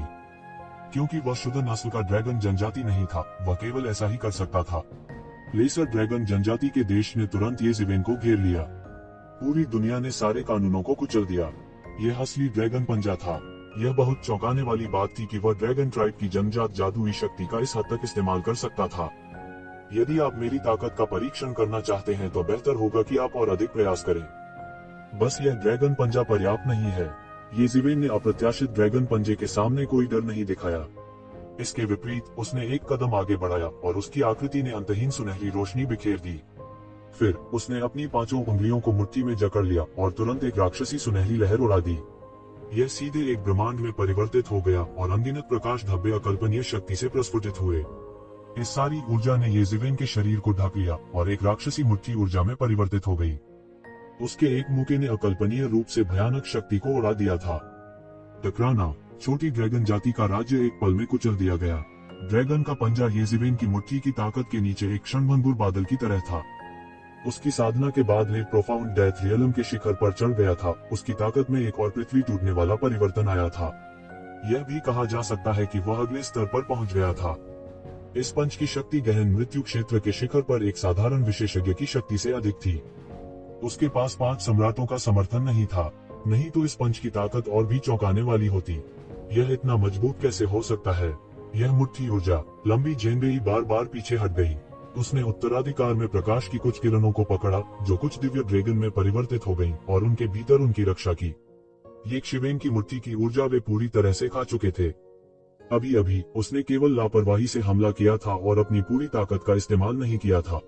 कौन जानता था कि वो येक शिवेन के पलटवार से बिना तैयारी के पकड़ा जाएगा। आमतौर पर लेट प्रोफाउंड डेथ रियलम के एक विशेषज्ञ को अपने स्तर के विशेषज्ञ के आकस्मिक हमले को रोकने के लिए अपनी पूरी ताकत का इस्तेमाल करना होगा। इसके अलावा यह केवल एक ब्लॉक था। भले ही वह जानता था कि येक शिवेन ने लापरवाही से एक आश्चर्यजनक पलटवार किया था। येक शिवेन ने उसे बिना तैयारी के पकड़ा था। स्वर्गीय ड्रैगन के 8 समूह। ऐसा कहा जाता है कि स्वर्गीय ड्रैगन के 8 समूहों की छाया 9 पंजे वाला दिव्य ड्रैगन है जिसे पैट्रिक ड्रैगन द्वारा बनाया गया था। एक बार जब यह चाल खुल जाती है तो व्यक्ति व्यवहारिक रूप से अजेय हो जाता है। बाई जियानशिंग ने सदमे में कहा, इस तरह की निरपेक्ष कला कोई ऐसी चीज नहीं है जिसे ड्रैगन द्वीप से हर कोई सीख सकता है। इस लॉन्ग जेंटियन के पास केवल ड्रैगन कबीले की रक्त रेखा है। उसने इतनी शुद्ध मार्शल आर्ट कहां से सीखी? इतना ही नहीं, यह एक ऐसा कदम है जो हमले और बचाव दोनों को जोड़ता है। बस इंतजार करो और देखो, लॉन्ग जेंटियन का हमला इतनी आसानी से खत्म नहीं होगा। सीटू नांटियन ने कहा, भाई तुम्हारे पास कुछ तरकीबें हैं। हालांकि यह सब है, तुम अभी भी मुझे हराने के लिए कुछ 1000 साल पहले हो। लंबे जेंटियन ने चिल्लाते हुए उपहास किया। एक विशाल और शक्तिशाली शक्ति के रूप में असीम ध्वनि तरंगे बह गईं। ड्रैगन की लहरें शक्तिशाली रूप से बह सकती हैं, अपने साथ ड्रैगन क्यूई की अंतहीन मात्रा लेकर ड्रैगन रेस के एक विशाल देश को सीधे नष्ट कर सकती हैं। उसमें अनगिनत तरह की अजीबोगरीब ड्रैगन रेस रहती थी। पूरे आकाश के नियम बदलने वाले थे। ड्रैगन रेस के जीवित रहने के लिए उपयुक्त वातावरण बन गया, सीधे उतर रहा था। इस हमले की ताकत पहले से कुछ ज्यादा ही तेज थी। पहले यह सिर्फ एक आकस्मिक हमला था, अब यह एक चौतरफा हमला था, जैसे कि ये वास्तव में ये शिवेन को पीट पीट कर मार डालने वाला था। ये शिवेन को पराजित नहीं होना था। वह दहाड़ा, स्वर्गीय ड्रैगन के 8 समूह क्या है? यह क्या बकवास है? इसे तोड़ दो। जैसे ही वह चिल्लाया, 5 तत्वों की शक्ति उसके शरीर के चारों ओर घनीभूत होने लगी और 5 सम्राट उसके शरीर में जुड़ गए। उसकी शक्ति तुरंत एक नए स्तर पर पहुंच गई और वह वास्तव में उससे मुकाबला कर सकता था। उसने एक कदम आगे बढ़ाया और 5 तत्वों की शक्ति उसकी मुट्ठी में एकीकृत हो गई। यह उसकी मुट्ठी से पूरी तरह से नष्ट हो गया और पूरी तरह से शून्य में बिखर गया। उसके बाद यह अतुलनीय रूप से विशाल ड्रैगन साम्राज्य की ओर बढ़ा। गड़गड़ाहट, ड्रैगन किंगडम मौके पर ही बिखर गया। यह ये शिवेन की 5 तत्वों की शक्ति को बिल्कुल भी खतरे में नहीं डाल सकता था। ड्रैगन कबीले की शक्ति उसकी 5 तत्वों की शक्ति के सामने कुछ भी नहीं थी। यदि यह इस तथ्य के लिए नहीं था कि लकड़ी सम्राट की बेल्ट अभी तक घनीभूत नहीं हुई थी, तो शक्ति शायद और भी मजबूत होगी। ये शिवेन माफ नहीं कर रही थी। उनकी शक्ति असीम थी और उन्होंने मौके पर सीधे लॉन्ग जैनबेई पर हमला किया। उसके हमले को कानूनों के साथ पूरक किया गया था और यह अपने सींग को लटकाए हुए मृग की तरह अप्राप्य था। यह तुरंत लॉन्ग जैनबेई के सामने आ गया। क्या तेज मुक्का है! इस बार सीटू नांटियन भी हैरान रह गए। उसे उम्मीद नहीं थी कि वो एक शिवेन के मुक्के की गति को पकड़ नहीं पाएगा। वह मुक्का स्पष्ट रूप से उसके ठीक सामने था, लेकिन वह उसके प्रक्षेपवक्र को पकड़ नहीं सका। इस भावना ने उन्हें वास्तव में असहज महसूस कराया। इतना मजबूत, भाई ये पहले से भी ज्यादा मजबूत है। यूनरॉन और ये शान बेहद हैरान थे। वे मौजूद अन्य लोगों की तुलना में इसे बेहतर तरीके से कैप्चर नहीं कर सके। वे केवल सहज ज्ञान से ही महसूस कर सकते थे कि ये शिवेन अत्यंत अत्याचारी था। पहले की तुलना में वह बहुत अधिक अत्याचारी था। खुश, ये शिवेन की मुट्ठी की ऊर्जा पहले ही एक पल में लॉन्ग जैनबेई के सामने आ चुकी थी। कितनी शक्तिशाली मुट्ठी तकनीक है! लॉन्ग जैनबेई पीछे हटती रही। वह एक शिवेन के हमले से बचना चाहता था, लेकिन साथ ही वह बेहद हैरान था। ये शिवेन की मुट्ठी की तकनीक उसकी कल्पना से कहीं अधिक भयानक थी। उसे भी उम्मीद नहीं थी कि एक शिवेन की मुट्ठी की तकनीक इतनी भयानक होगी। स्वर्गीय ड्रैगन के 8 समूहों ने तुरंत उसे घेर लिया। इस महत्वपूर्ण क्षण में वह बिल्कुल भी नहीं घबराया, क्योंकि उसने एक चरम गहन मृत्यु अवस्था विशेषज्ञ की शान का प्रदर्शन किया। एक के बाद एक ड्रैगन आसमान में उड़ गए। असीम रहस्यमय क्षमताएं बढ़ गईं। What the hell! 8 मंडल स्वर्गीय प्राणियों के, मेरे लिए तोड़ो! ये शिवेन जोर से चिल्लाया और असीम जैन युवान सीधे उसके शरीर से बाहर निकल आया। शक्तिशाली शक्ति बस अद्भुत थी। यह कैसे संभव है? यह शक्ति व्यवहारिक रूप से गहन मृत्यु अवस्था के शिखर के बराबर है। बू हाओमियाओ को अतुलनीय झटका लगा। कितनी भयावह शक्ति है! मुझे डर है कि कुछ चरम गहन मृत्यु अवस्था विशेषज्ञों के पास भी इतनी शक्तिशाली मार्शल शक्ति नहीं है। बस उसका भौतिक शरीर किससे बना है? यह इतनी भयावह मार्शल शक्ति को कैसे समाहित कर सकता है? सीटू नांटियन भी हैरान रह गए। मूल रूप से उसने ये शिवेन को गंभीरता से नहीं लिया। यदि एक लेट डीप डेथ स्टेज का बच्चा उसके साथ बराबरी पर रहना चाहता है, तो वह तब तक इंतजार करेगा जब तक कि वह पीक डीप डेथ स्टेज पर नहीं पहुंच जाता। इसके अलावा यह कहना मुश्किल था कि क्या ये शिवेन डिवाइन एलायंस और हेवन वेस्टलैंड पैलेस से बच सकती है। हालांकि उन्होंने यह उम्मीद नहीं की थी कि यद्यपि ये शिवेन केवल लेट प्रोफाउंड डेथ स्टेज पर था, वह लॉन्ग जैंटियन को लगातार इस हद तक मजबूर कर सकता था, जो कि पीक प्रोफाउंड डेथ स्टेज पर था। यह बिल्कुल अकल्पनीय था। अगर इसकी खबर बाहर चली गई, तो यह लोगों के एक झुंड को मौत के घाट उतार देगा। इस व्यक्ति को नामलेस डाओ अकादमी द्वारा विशेष रूप से भर्ती करने के लिए उसके पास वास्तव में कुछ कौशल थे और उसके साथ खिलवाड़ नहीं किया जाना था। हालांकि केवल बाई जियानशिंग ही जानती थी कि ये शिवेन ने शायद अपनी पूरी ताकत का इस्तेमाल नहीं किया था। कम से कम उसने ये शिवेन को ट्रम्प के कुछ पत्तों का उपयोग करते नहीं देखा था जो उसने अतीत में देखे थे। यह काफी था। गड़गड़ाहट, ये शिवेन के शक्तिशाली हमले के बाद पूरे आकाश की असीमित शक्ति का उपयोग उसके द्वारा किया जाने लगा। अतुलनीय रूप से शक्तिशाली शक्ति ने सीधे स्वर्ग की तिजोरी को चकनाचूर कर दिया और स्वर्गीय ड्रैगन के 8 समूहों के शरीर को बेरहमी से तोड़ दिया। टकराना, लॉन्ग जैनबेई ने तुरंत एक दबी हुई कराह निकाली। भीड़ की अतुलनीय चौंका देने वाली निगाहों के नीचे उसका पूरा शरीर तोप के गोले की तरह उड़ता हुआ भेजा गया था। ड्रैगन के खून का एक कौर बाहर निकल आया और सीधे आकाश में फैल गया। टकराना, नीचे लुढ़कने से पहले उसका पूरा शरीर दूर एक पहाड़ से टकरा गया। यह बिल्कुल अकल्पनीय था। सभी ने उसकी ओर स्तब्ध होकर देखा और पता नहीं क्या कहा। अतीत में भले ही येज़ेबेल ने 5 सम्राटों का इस्तेमाल किया हो, वह केवल लॉन्ग जैनबेई के बराबर था। अगर वह लॉन्ग जैनबेई को इतनी आसानी से हराना चाहता है तो उसे अपने मार्शल आर्ट अवतार के साथ विलय करना होगा। हालांकि अब चीजें अलग थीं। चूंकि उसकी अपनी साधना गहन मृत्यु अवस्था के चरम पर पहुंच गई थी, स्वाभाविक रूप से उसका पहले की तरह एक ही सांस में उल्लेख नहीं किया जा सकता था। वही मुट्ठी तकनीक असाधारण शक्ति को उजागर कर सकती है। यहीं से उनका असली आत्मविश्वास आया। 2 मार्शल आर्ट अवतारों के साथ कोई भी ऐसा नहीं था जिससे वह तब तक निपट नहीं सकता था जब तक कि वह मिथक दायरे में किसी से नहीं मिला था। यहीं से उनका असली आत्मविश्वास आया। यह भी असली कारण था कि उसने यहाँ बाई जियांशेन का अनुसरण करने का साहस क्यों किया। हालांकि वह केवल गहन मृत्यु अवस्था में था, लेकिन किसने सोचा होगा कि वह पहले से ही पोवांग दायरे पर अपनी जगह सेट कर चुका है। संभावना थी कि कोई ऐसा सोचने की हिम्मत नहीं करेगा। जैसे ही उसने गहन मृत्यु अवस्था में कदम रखा, उसके पास वास्तव में शिखर गहन मृत्यु अवस्था को पार करने की योग्यता थी। हालांकि ये सभी लोग संप्रदाय के नेता या संप्रदाय के नेता थे, फिर भी उसने उनकी परवाह नहीं की। वह यूं ही परेशानी को आकर्षित नहीं करना चाहता था, लेकिन ऐसा इसलिए नहीं था क्योंकि वह इससे डरता था। इस बार वह पुश्तैनी वृक्ष का हृदय प्राप्त करने के लिए दृढ़ था। यह देखते हुए कि येज़ेबेल वास्तव में उन सभी को मारना चाहती थी, बाई जियांशेन ने आखिरकार इसी क्षण बात की। भाई ये कृपया दया दिखाओ। वे सभी उसके द्वारा आमंत्रित किए गए थे। हालांकि वह इस बात से भी नाराज था कि इन लोगों ने उसका सामना नहीं किया, लेकिन वह लॉन्ग जैनबेई को मारे जाते हुए नहीं देख सकता था। कम से कम उस हद तक नहीं। इतनी शक्तिशाली खेती मेई रोज की प्रशंसा किए बिना नहीं रह सका। हालांकि उसका नाम मेयर था, लेकिन वह फॉलन एंजल कबीले के अन्य सदस्यों की तरह ठंडी और अलग थी। उसके लिए अपना मुंह खोलना और उसकी प्रशंसा करना आसान नहीं था। यह बहुत अच्छा है। इस बार हमारे पास एक और शक्तिशाली सहायक है। यह भी अच्छा है। हमारे पास थोड़ा और आश्वासन है। संक्षेप में, पहले पुश्तैनी वृक्ष का हृदय छीन लेते हैं। मेई र ने प्रत्येक शब्द को ऑर्किड की तरह अभिव्यक्त किया। हालांकि उसके स्वर में केवल थोड़ी सी प्रशंसा थी। ऐसा लग रहा था जैसे वह केवल उसकी सराहना कर रही थी। वह वास्तव में हैरान नहीं थी। येज़ेबेल ने चुपके से सोचा, ऐसा लगता है कि उसके पास कुछ ट्रम्प कार्ड है। उसे विश्वास है कि वह मुझ पर लगाम लगा सकती है। हालांकि उसे इससे कोई फर्क नहीं पड़ा। सभी ने सोचा कि उसने पहले ही अपनी पूरी ताकत लगा दी है, अन्यथा वह लॉन्ग जैनबेई को इतनी आसानी से नहीं हरा पाता। किसने सोचा होगा कि उसने अपनी पूरी ताकत का इस्तेमाल नहीं किया।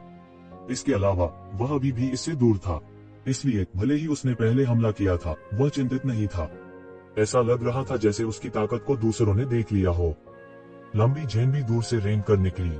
उसके चेहरे पर एक द्वेषपूर्ण भाव था और वह जोर से दहाड़ा, ये जीवेन चलो चलो और 300 राउंड के लिए लड़ते हैं। उनकी अभिव्यक्ति असाधारण रूप से द्वेषपूर्ण थी। यह स्पष्ट था कि वह इस तथ्य से सहमत नहीं था कि वह इतनी आसानी से येज़ेबेल से हार गया था। प्रसिद्ध होने के लिए जिस कौशल पर उसने भरोसा किया था, वह येज़ेबेल के एक भी झटके का सामना नहीं कर सका। तो चलो, इसमें डरने की क्या बात है, येज़ेबेल ने उपहास किया। अगर एक क्षण पहले बाई जियांशेन ने लड़ाई में मध्यस्थता नहीं की होती तो वह खड़ा नहीं हो पाता। आप क्या कर रहे हैं? सीटू नांटियन चिल्लाया, हम इस बार पुश्तैनी पेड़ के दिल की तलाश करने जा रहे हैं। क्या आपको लगता है कि हम आपको लड़ने देंगे? आपको समग्र स्थिति की परवाह नहीं है। सीटू नांटियन ने लॉन्ग जैनबेई की जमकर आलोचना की। ऐसा लग रहा था जैसे वह लॉन्ग जैनबेई को डांट रहा हो। हालांकि वह गुप्त रूप से येज़ेबेल की आलोचना कर रहा था कि उसने समग्र स्थिति की परवाह नहीं की। उपस्थित सभी समझदार थे, तो वे कैसे नहीं समझ पाए कि उसका क्या मतलब था। बाई जियांशेन को पहले से ही अतुलनीय सिरदर्द था। ऐसा लग रहा था कि दोनों पक्षों के बीच का विवाद सुलझने वाला नहीं है। ऐसा लग रहा था कि सीटू नांटियन, लॉन्ग जैनबेई और बो हाओमियाओ एक दूसरे की ओर झुकने वाले थे। हालांकि मेई तटस्थ लग रहा था, तो उसे क्या करना चाहिए? यह सही है, वे समग्र स्थिति के बारे में बिल्कुल भी परवाह नहीं करते हैं। हम इस बार बहुत खतरे में पड़ने वाले हैं, इसलिए हमें ईमानदारी से सहयोग करने की आवश्यकता है। दुर्भाग्य से कुछ लोग अभी भी कलह बोने की कोशिश कर रहे हैं। क्या अच्छी योजना है। येज़ेबेल ने तुरंत अपने शब्दों का पालन किया। वह इसे बिल्कुल भी बर्दाश्त करने का इरादा नहीं रखता था। गुप्त उद्देश्यों को आश्रय देने के बजाय हम पहले क्यों नहीं लड़ते और विजेता का निर्धारण करते हैं। वह देख सकता था कि बो हाओमियाओ कोई साधारण दुष्ट खलनायक नहीं था। एक गुट के नेता के रूप में उनमें वास्तव में सहनशीलता नहीं थी। यह बिल्कुल अकल्पनीय था कि दोनों पक्ष एक साथ कैसे काम करेंगे। येज़ेबेल ने ऐसे आदमी को अपनी पीठ सौंपने की हिम्मत नहीं की। इस तरह के अनिश्चित विस्फोटक बिंदु से पहले ही छुटकारा पाना सबसे अच्छा था। वैसे भी उसे इससे कोई फर्क नहीं पड़ता था। वह एक ईश्वरीय विरोधी से नहीं डरता था, वह सुअर जैसे साथी से डरता था। बोलते हुए येज़ेबेल ने अपने शरीर से एक प्रभावशाली आभा निकाली। वह सीधे बू हाओमियाओ की ओर उसके साथ मौत से लड़ने के इरादे से दबाव डाला।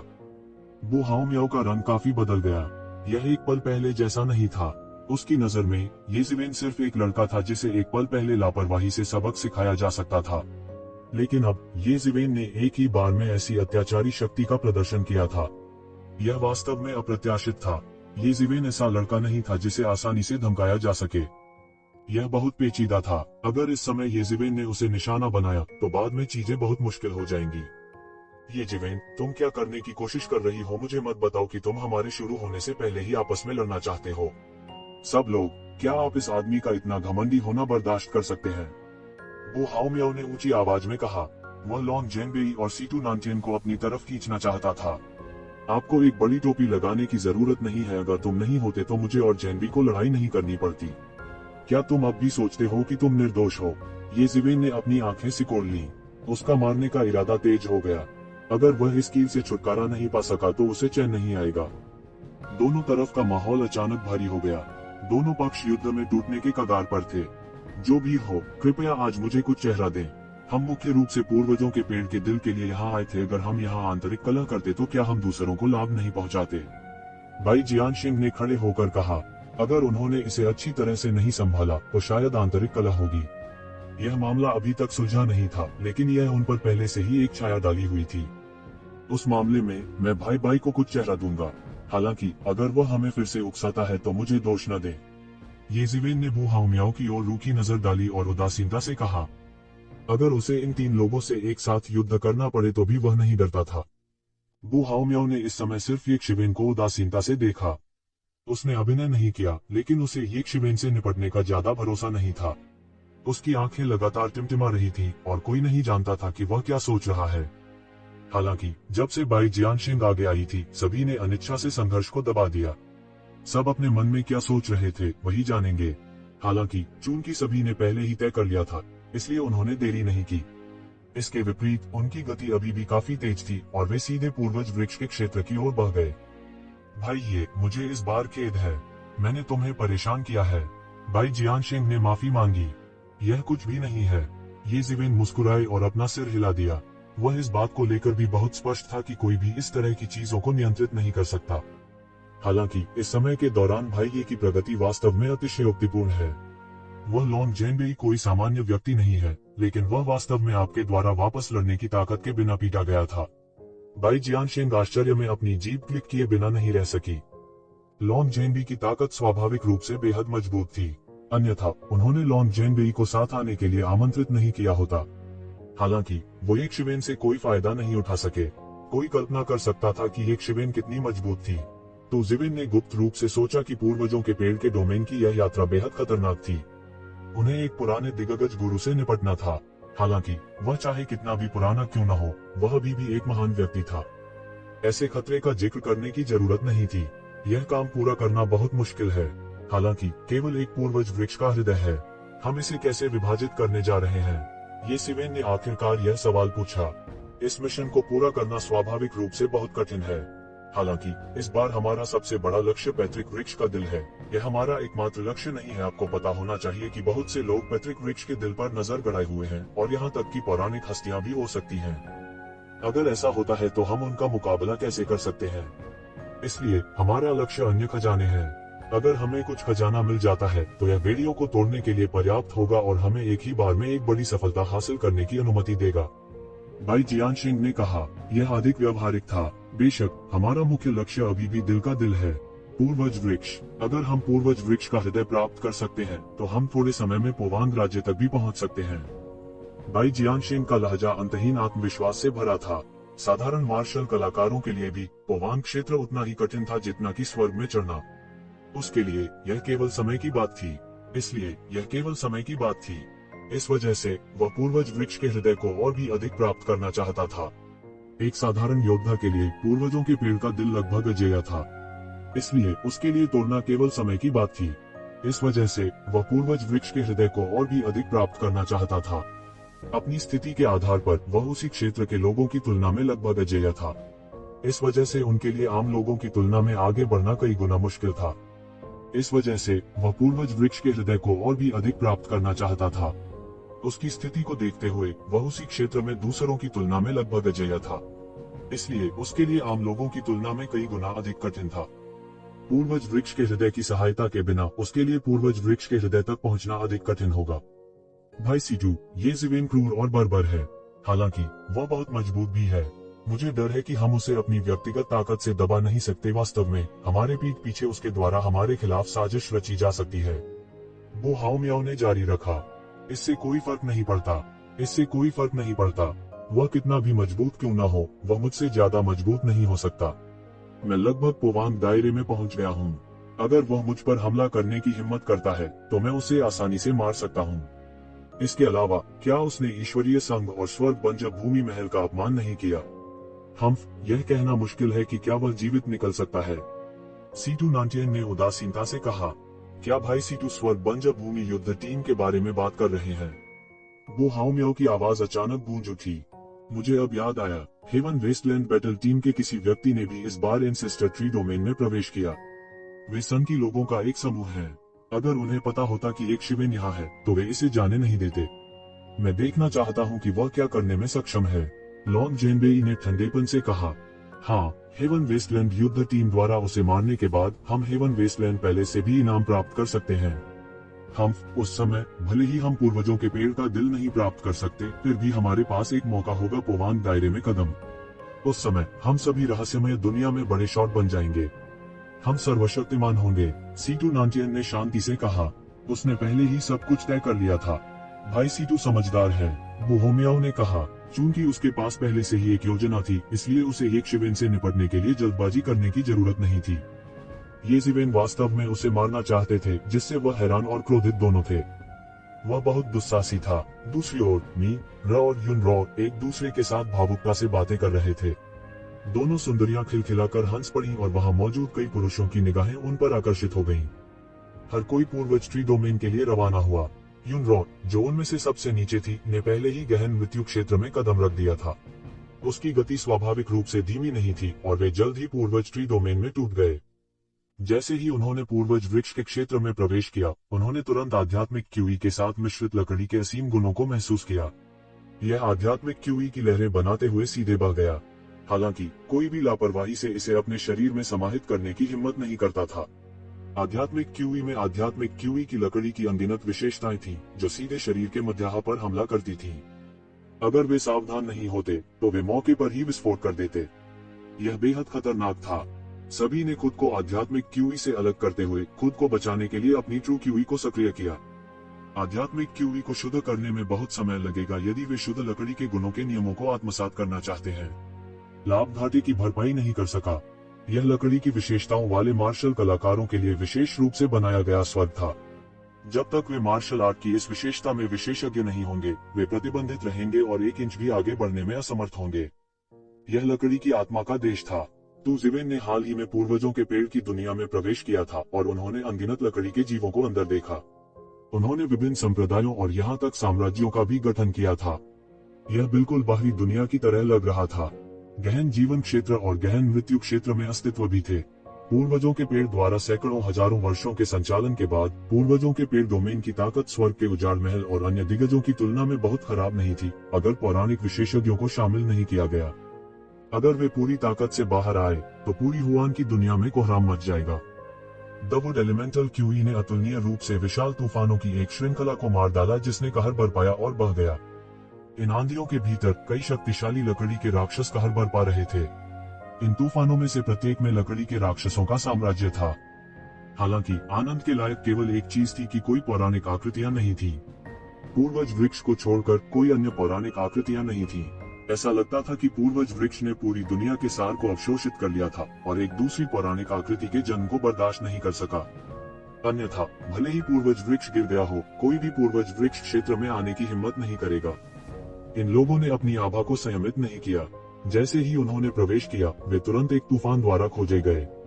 खून की गंध सूंघने वाले भेड़ियों के झुंड की तरह यह सीधे ज़िवेन और अन्य लोगों की दिशा में पीछा करने लगा। आकाश लकड़ी के राक्षसों से भरा हुआ था और उन्होंने सीधे जिहाओ पर हमला किया।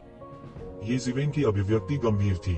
हालांकि ये लकड़ी के दानव इनमें से किसी एक व्यक्ति की तरह शक्तिशाली नहीं थे, फिर भी उनकी संख्या भयानक थी। यह कोई आश्चर्य नहीं था कि हुआन विश्व युद्ध क्षेत्र पूरे हुआन विश्व में सबसे खतरनाक और भयानक जगह थी। कोई नहीं जानता था कि वहाँ किस प्रकार के अस्तित्व थे। केवल पूर्वज ट्री डोमेन में ही इतनी शक्तिशाली शक्ति थी। यदि हुआन विश्व युद्ध क्षेत्र में सभी दुनिया पूरी ताकत से बाहर आ गई तो पूरी हुआन दुनिया उलट जाएगी। गड़गड़ाहट, पूरी दुनिया भारी गर्जना से भर गई थी, जिससे अन्य आवाजें सुनना असंभव हो गया था। अनगिनत लकड़ी के राक्षसों की दहाड़ तूफान में मिली हुई थी, जिससे उन्हें स्पष्ट रूप से सुनना असंभव हो गया। सबसे पहले आने वाला एक प्रकार का रहस्यमय पक्षी था जिसका पूरा शरीर दिव्य लकड़ी से बना था। उनमें से प्रत्येक अतुलनीय रूप से विशाल था। वे टिड्डियों के झुंड के समान थे जो आकाश को मिटा डालते और पृथ्वी को ढंक लेते हैं। ये लकड़ी के दानव पक्षी पन्ना हरे थे, आकाश को ढंक रहे थे और पृथ्वी को ढंक रहे थे। वे सभी किंग ग्रेड के अस्तित्व थे और उन्होंने संयुक्त रूप से एक लकड़ी की विशेषता जादुई क्षमता का शुभारंभ किया। एक समय के लिए पूरी दुनिया पेड़ों से भरी हुई थी जो एक विशाल ट्री डोमेन का निर्माण कर रहे थे। इस जंगल में अनगिनत पेड़ सभी प्रकार के हथियारों में बदल गए और लोगों के समूह की ओर दौड़ पड़े। हालांकि ये लोग साधारण नहीं थे, उनमें से प्रत्येक के पास असाधारण शक्ति थी। हालांकि इन लकड़ी के दानव पक्षियों की संख्या बहुत बड़ी थी, फिर भी ताकत के मामले में उनके और ये ज़िवेन और अन्य के बीच एक बड़ा अंतर था। ये ज़िवेन बिल्कुल भी विनम्र नहीं थी। उसने मौके पर एक कदम आगे बढ़ाया और उसके पैरों के नीचे अचानक आग की एक असीम लहर दिखाई दी और फैल गई। पलक झपकते ही उसके द्वारा हजारों लकड़ी के दानव पक्षियों को जलाकर मार डाला गया। जलाए जाने के बाद ये लकड़ी के दानव पक्षी बेकार नहीं गए। उनकी लकड़ी की विशेषता शक्ति को ये ज़िवेन के शरीर द्वारा पूरी तरह से अवशोषित कर लिया गया था और फिर इसे 5 तत्वों के युआन आरेख द्वारा पूरी तरह से अवशोषित कर लिया गया था।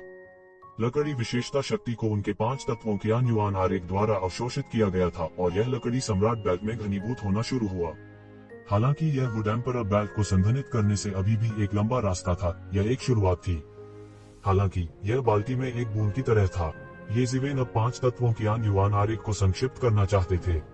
इससे कोई फर्क नहीं पड़ता कि उसने कितने दिव्य दायरे के लकड़ी के राक्षसों को मार डाला, यह अभी भी काफी दूर था। ये ज़िवेन के अलावा अन्य लोगों ने भी हमला करना शुरू कर दिया। वे सभी गहन मृत्यु क्षेत्र के ऊपर शक्तिशाली अस्तित्व थे। एक बार जब उन्होंने हमला किया तो आसमान गिर गया और धरती फट गई। बड़ी संख्या में लकड़ी के राक्षसों की मौके पर ही मौत हो गई। हालांकि यह सिर्फ एक क्षुधावर्धक था। वास्तव में भयानक और शक्तिशाली लकड़ी के राक्षस अभी भी पूर्वजों के पेड़ के डोमेन की गहराई में थे। हालांकि इस तूफान में कई लकड़ी के दानव थे, लेकिन ये ज़िवेन के लिए उनका कोई मुकाबला नहीं था। वे सभी कुछ ही चालों में मारे गए। जल्द ही हर कोई पूर्वज वृक्ष के डोमेन की गहराई की ओर बढ़ने लगा। पूरे रास्ते अंदर उड़ते हुए ये ज़िवेन को जरा भी संदेह नहीं था। वह लकड़ी सम्राट बेल्ट को संघनित करने के लिए उत्सुक था, इसलिए स्वाभाविक रूप से वह जितने अधिक लकड़ी के राक्षसों को मारेगा उतना ही अच्छा होगा। स्वाभाविक रूप से विनम्र होने की कोई आवश्यकता नहीं थी। रास्ते में उसने अपने सामने आने वाले सभी शक्तिशाली लकड़ी के राक्षसों को आसानी से मार डाला। सीटू नांटियन और अन्य लोगों ने उनकी आंखों में एक अजीब नजर से देखा। खासतौर पर बू हाओमियाओ, उसका दिल कांप रहा था। जैसे जैसे समय बीतता गया उसने महसूस किया कि उसने न केवल ये ज़िवेन को कमाका था, बल्कि उसने उसे भी कमाका था। फुआलाला, एक और भीषण तूफान बह गया। लकड़ी के दानव जंगली जानवरों की तरह दिखते थे, लेकिन उनके शरीर लकड़ी के बने थे। यह एक विशेष जीवन था जिसे केवल पूर्वज वृक्ष के क्षेत्र में ही देखा जा सकता था। इन लकड़ी के राक्षसों को पूर्वज वृक्ष ने अपनी लकड़ी की ची के साथ पाला था। वे बहुत शक्तिशाली थे। सावधान रहें, इन लकड़ी के राक्षसों से निपटना बहुत मुश्किल है। मैंने पहले भी इनका सामना किया है, मेई ने याद दिलाया। ये लकड़ी के दानव बहुत शक्तिशाली थे। वे पहले के वुड डायमंड बर्ड से भी ज्यादा भयानक थे। उनमें से कुछ गहन जीवन अवस्था अस्तित्व थे और उनमें गहन मृत्यु अवस्था अस्तित्व भी थे। वे समूह में आए थे और यहाँ तक एक चरम गहन मृत्यु अवस्था विशेषज्ञ भी उनका सामना करने के बाद ही भाग सकता था। उनका मैच होना उनके लिए नामुमकिन था। यह ठीक उसी तरह था जैसे कि वे इन लकड़ी के राक्षसों के सामने केवल पीछे हट सकता था। ऐसा इसलिए था क्योंकि भले ही वे बहुत मजबूत नहीं थे, उनकी संख्या अनंत थी। जब वे सेना में शामिल हुए और अपनी लकड़ी की विशेषता क्षमताओं को उजागर किया तो एक चरम गहन मृत्यु चरण विशेषज्ञ भी उन्हें अवरुद्ध करने में सक्षम होगा। ये ज़िवेन ने लकड़ी विशेषता वाली जादुई शक्तियों के एक समूह को मुक्का मारा और उड़ा दिया जो उसकी ओर उड़ रहे थे। असीम लकड़ी आधारित ऊर्जा और कानून इस स्थान पर उबल रहे थे और संघनित हो रहे थे। यह वृक्ष परियों की दुनिया थी। यहाँ सभी लकड़ी विशेषता दिव्य क्षमताओं को असीम रूप से सुधारा जा सकता था और उनके लिए एक दायरे में सुधार करना भी सामान्य था। वे इन विदेशी विशेषज्ञों पर पूरी तरह लगाम लगा सकते थे। ये विशेष रूप से ये शान और यून रॉ के लिए ऐसा था। वे हत्या के इरादे से भरे हुए थे। इन लकड़ी के राक्षसों को मारने के बाद वे युद्ध के कुछ अनुभव हासिल करने में सक्षम थे और इस समय ये शिवेन ने सीधे अपनी चाल चल दी। वह चिल्लाया और अपने पैरों के नीचे सरणियों के एक घेरे पर कदम रखा जो अचानक फट गया। अनगिनत तलवार आभा बनी और फिर तलवारबाजी की एक भयानक धार बन गई। कुछ समय के लिए पूरा आकाश साफ हो गया था और अनगिनत लकड़ी के राक्षसों को येज़ेबेल ने मौके पर ही मार डाला था। फिर यह उसके द्वारा पूरी तरह से अवशोषित कर लिया गया था। उनका वुड एम्परर बेल्ट थोड़ा और गाढ़ा हो गया और उनकी ताकत भी थोड़ी मजबूत हो गई। 5 तत्वों की युवान आरेख की लकड़ी तत्व शक्ति पर भरोसा करना दूसरों के लिए बहुत ही प्रतिबंधात्मक स्थान था, लेकिन उसके लिए कोई प्रतिबंध नहीं था। इसके विपरीत वह पानी में मछली की तरह था। यह अच्छा नहीं है। वह अवश्य ही लकड़ी से जुड़ी साधना पद्धति का अभ्यास कर रहा होगा। हंगामे को देखते हुए यह काफी शक्तिशाली होना चाहिए। यदि वह वास्तव में इसका अभ्यास करने में सफल होता है तो क्या हमारे पास खड़े होने के लिए जगह होगी? वो हाओ चिंतित होकर कहने के अलावा और कुछ नहीं कर सकते थे। डरो मत, भले ही उसने इस मार्शल आर्ट में महारत हासिल कर ली हो, लेकिन वह मेरे लिए खतरा नहीं होगा। सीटू नांटियन ने उपहास के साथ कहा, इसके अलावा यह कहना मुश्किल है कि वह जीवित रह सकता है या नहीं। वह किसी और चीज की परवाह क्यों करेगा? अत्यंत शक्तिशाली। भले ही मुझे इन लकड़ी के राक्षसों का सामना करना पड़े, मुझे पीछे हटना पड़ेगा। हालांकि वह उन्हें एक ही चाल में हराने में कामयाब रहा। माए की आंखें टिमटिमा उठी। उसने पहले भी इन लकड़ी के राक्षसों से लड़ाई लड़ी थी, हालांकि अपनी ताकत के साथ भी, जो कि गहन मृत्यु क्षेत्र के शिखर को पार कर गई थी, वह और अधिक गहराई तक नहीं जा सकी। वह केवल वापस लौट सकती थी और दूसरों के साथ फिर से इकट्ठा हो सकती थी। कोई सोच सकता है कि इस माहौल ने उस पर कितना प्रतिबंध लगाया था। इसके विपरीत ये शिवेन को कोई बाधा नहीं लग रही थी। काष्ठ गुण विधान से भरी हुई आत्मा ऊर्जा उनके लिए पोषक औषधि बन गई थी। यह उसके द्वारा पूरी तरह से आत्मसात कर लिया गया था और अचानक उसे और भी शक्तिशाली बना दिया। वह यह भी देख सकती थी कि येज़ेबेल कुछ अद्वितीय साधना पद्धति का अभ्यास कर रही थी। यह बहुत प्रभावशाली था। येज़ेबेल के सभी लकड़ी के राक्षसों को मारने के बाद वह टीम में लौट आया। उसने सबकी तरफ देखते हुए कहा, आई एम रियली सॉरी। मैं वर्तमान में एक मार्शल आर्ट का अभ्यास कर रहा हूँ और मुझे इन लकड़ी से जुड़ी ऊर्जा की आवश्यकता है। मैं वास्तव में माफी चाहता हूँ। गहन मृत्यु क्षेत्र के इन विशेषज्ञों के लिए ये भी कुछ धन थे। उन्हें आसानी से नहीं छोड़ा जा सकता था। उसकी हरकतों के कारण वो हाओ, जो गुस्से में भड़कने वाला था, के पास कोई बहाना नहीं था। इतनी छोटी सी बात की वजह से वो एक शिवेन से कैसे दूर हो सकता है? इससे कोई फर्क नहीं पड़ता। वैसे भी यह सिर्फ शुरुआत है। सीटू नांटियन ने अपना हाथ हिलाया और उदार नजर से कहा, वैसे भी उनका अंतिम लक्ष्य पूर्वजों के पेड़ का दिल था। इससे पहले बाकी सब कुछ मायने नहीं रखता था। वे रुके नहीं और पूर्वजों के पेड़ के डोमेन की गहराई की ओर उड़ते रहे। वे अत्यंत शक्तिशाली थे। पूर्वजों के पेड़ के डोमेन में शक्तिशाली लकड़ी के राक्षस उन्हें रोक नहीं सके। इसके अलावा येज़ेबेल था जो वुड एम्परर्स बेल्ट को संघनित करने पर तुला हुआ था। इसलिए उसने महसूस नहीं किया कि इन लकड़ी के राक्षसों का सामना करना मुश्किल था।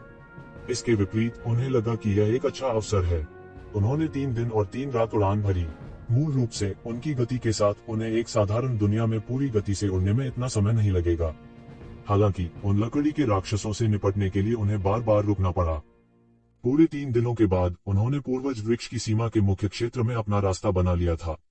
सबसे कमजोर लकड़ी के राक्षसों का सामना उन्होंने गहन जीवन क्षेत्र में किया। अब लकड़ी के दानव नहीं थे जो आकाश को मिटा सकते थे और पृथ्वी को ढक सकते थे। इसके बजाय केवल छोटी जनजातियां ही देखी जा सकती थीं। कुछ गहन जीवन क्षेत्र के विशेषज्ञों के अलावा यहाँ तक कि गहन मृत्यु क्षेत्र के विशेषज्ञ भी मिश्रित थे। इस दिन उनका सामना अत्यंत शक्तिशाली लकड़ी के राक्षसों के एक समूह से हुआ। ये लकड़ी के राक्षस इंसानों के आकार में थे।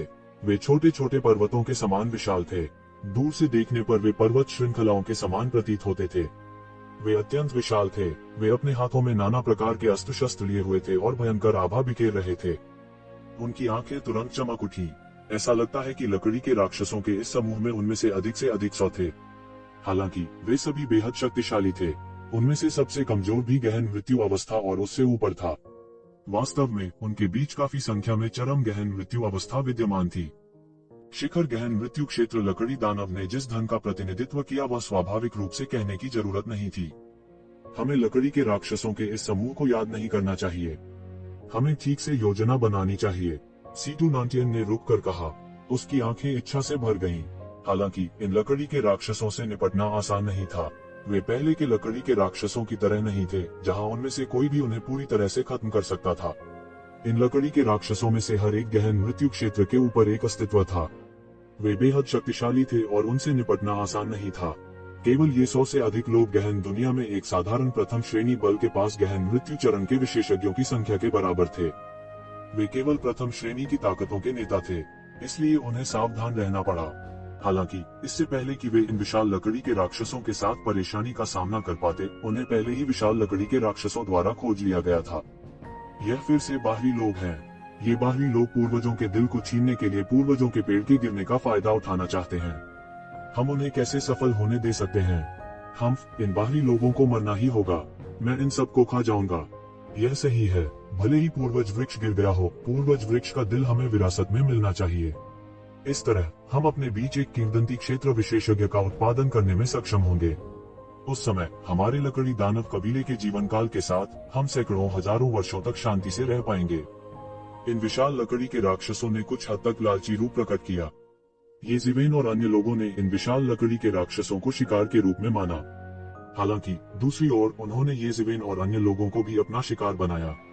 मूल रूप से कोई अंतर नहीं था। अचानक येशिवेन ने एक अतुलनीय अत्याचारी आभा और दिव्य भावना को उन पर जकड़ा हुआ महसूस किया। हालांकि ये विशाल लकड़ी के राक्षस संख्या में कम थे, लेकिन वे कुलीनों में कुलीन थे। वे पूर्वजों के पेड़ के डोमेन में उच्च स्तर के जीवों से संबंधित थे। उनके शरीर प्रकाश से जगमगाते लकड़ी के मौलिक नियम थे। यह अज्ञात था कि उनमें से लाखों या करोड़ों थे, लेकिन वे सभी दिखाई दिए। वे लकड़ी के मौलिक नियमों के साथ पैदा हुए थे और कुछ को जन्म के बाद समझ लिया गया था। यह आम योद्धाओं से अलग था। हालांकि यह अजेय बनने का एक तरीका भी था। हम ये विशाल लकड़ी के राक्षस वास्तव में जीने से थक गए हैं। हमारे बारे में विचार रखने की उनकी हिम्मत कैसे हुई? सीटू नांटियन ने उपहास किया। उसने इन लकड़ी के दानवों की दिव्य इंद्रियों की खोज की थी, जिस क्षण उन्होंने उन पर ताला लगा दिया था। वह चुपके से नाराज था। यदि यह गहन मृत्यु क्षेत्र के शिखर पर एक साधारण विशेषज्ञ था, या यदि यह सिर्फ एक व्यक्ति था, तो उन्हें इन सैकड़ों वुड दानव जायंट्स का सामना करने से बचने के लिए एक चक्कर लगाना होगा। दुर्भाग्य से ये लोग साधारण लोग नहीं थे। उनमें से किसी एक को उसी दायरे में पूर्ण विशेषज्ञ माना जा सकता है। यहाँ तक ये ज़िवेन भी एक अस्तित्व था जो अपने स्तर से ऊपर लड़ सकता था। ये ज़िवेन, क्या तुम शक्तिशाली नहीं हो? अब हम इन विशाल लकड़ी के राक्षसों को तुम्हें दे देंगे। क्या तुम स्वीकार करने की हिम्मत करते हो? ये ज़िवेन, क्या तुम बहुत शक्तिशाली नहीं हो? अब हम तुम्हें ये विशाल लकड़ी के राक्षस देंगे। क्या तुम इसे स्वीकार करने की हिम्मत करते हो? उसने देखा कि एक शिवेन रास्ते में एक साथ मारे गए राक्षसों की तुलना में अधिक लकड़ी के राक्षसों को मार रहा था। स्वाभाविक रूप से वह बहुत दुखी था, इसलिए वो एक शिवेन को छेड़ने से खुद को रोक नहीं सका।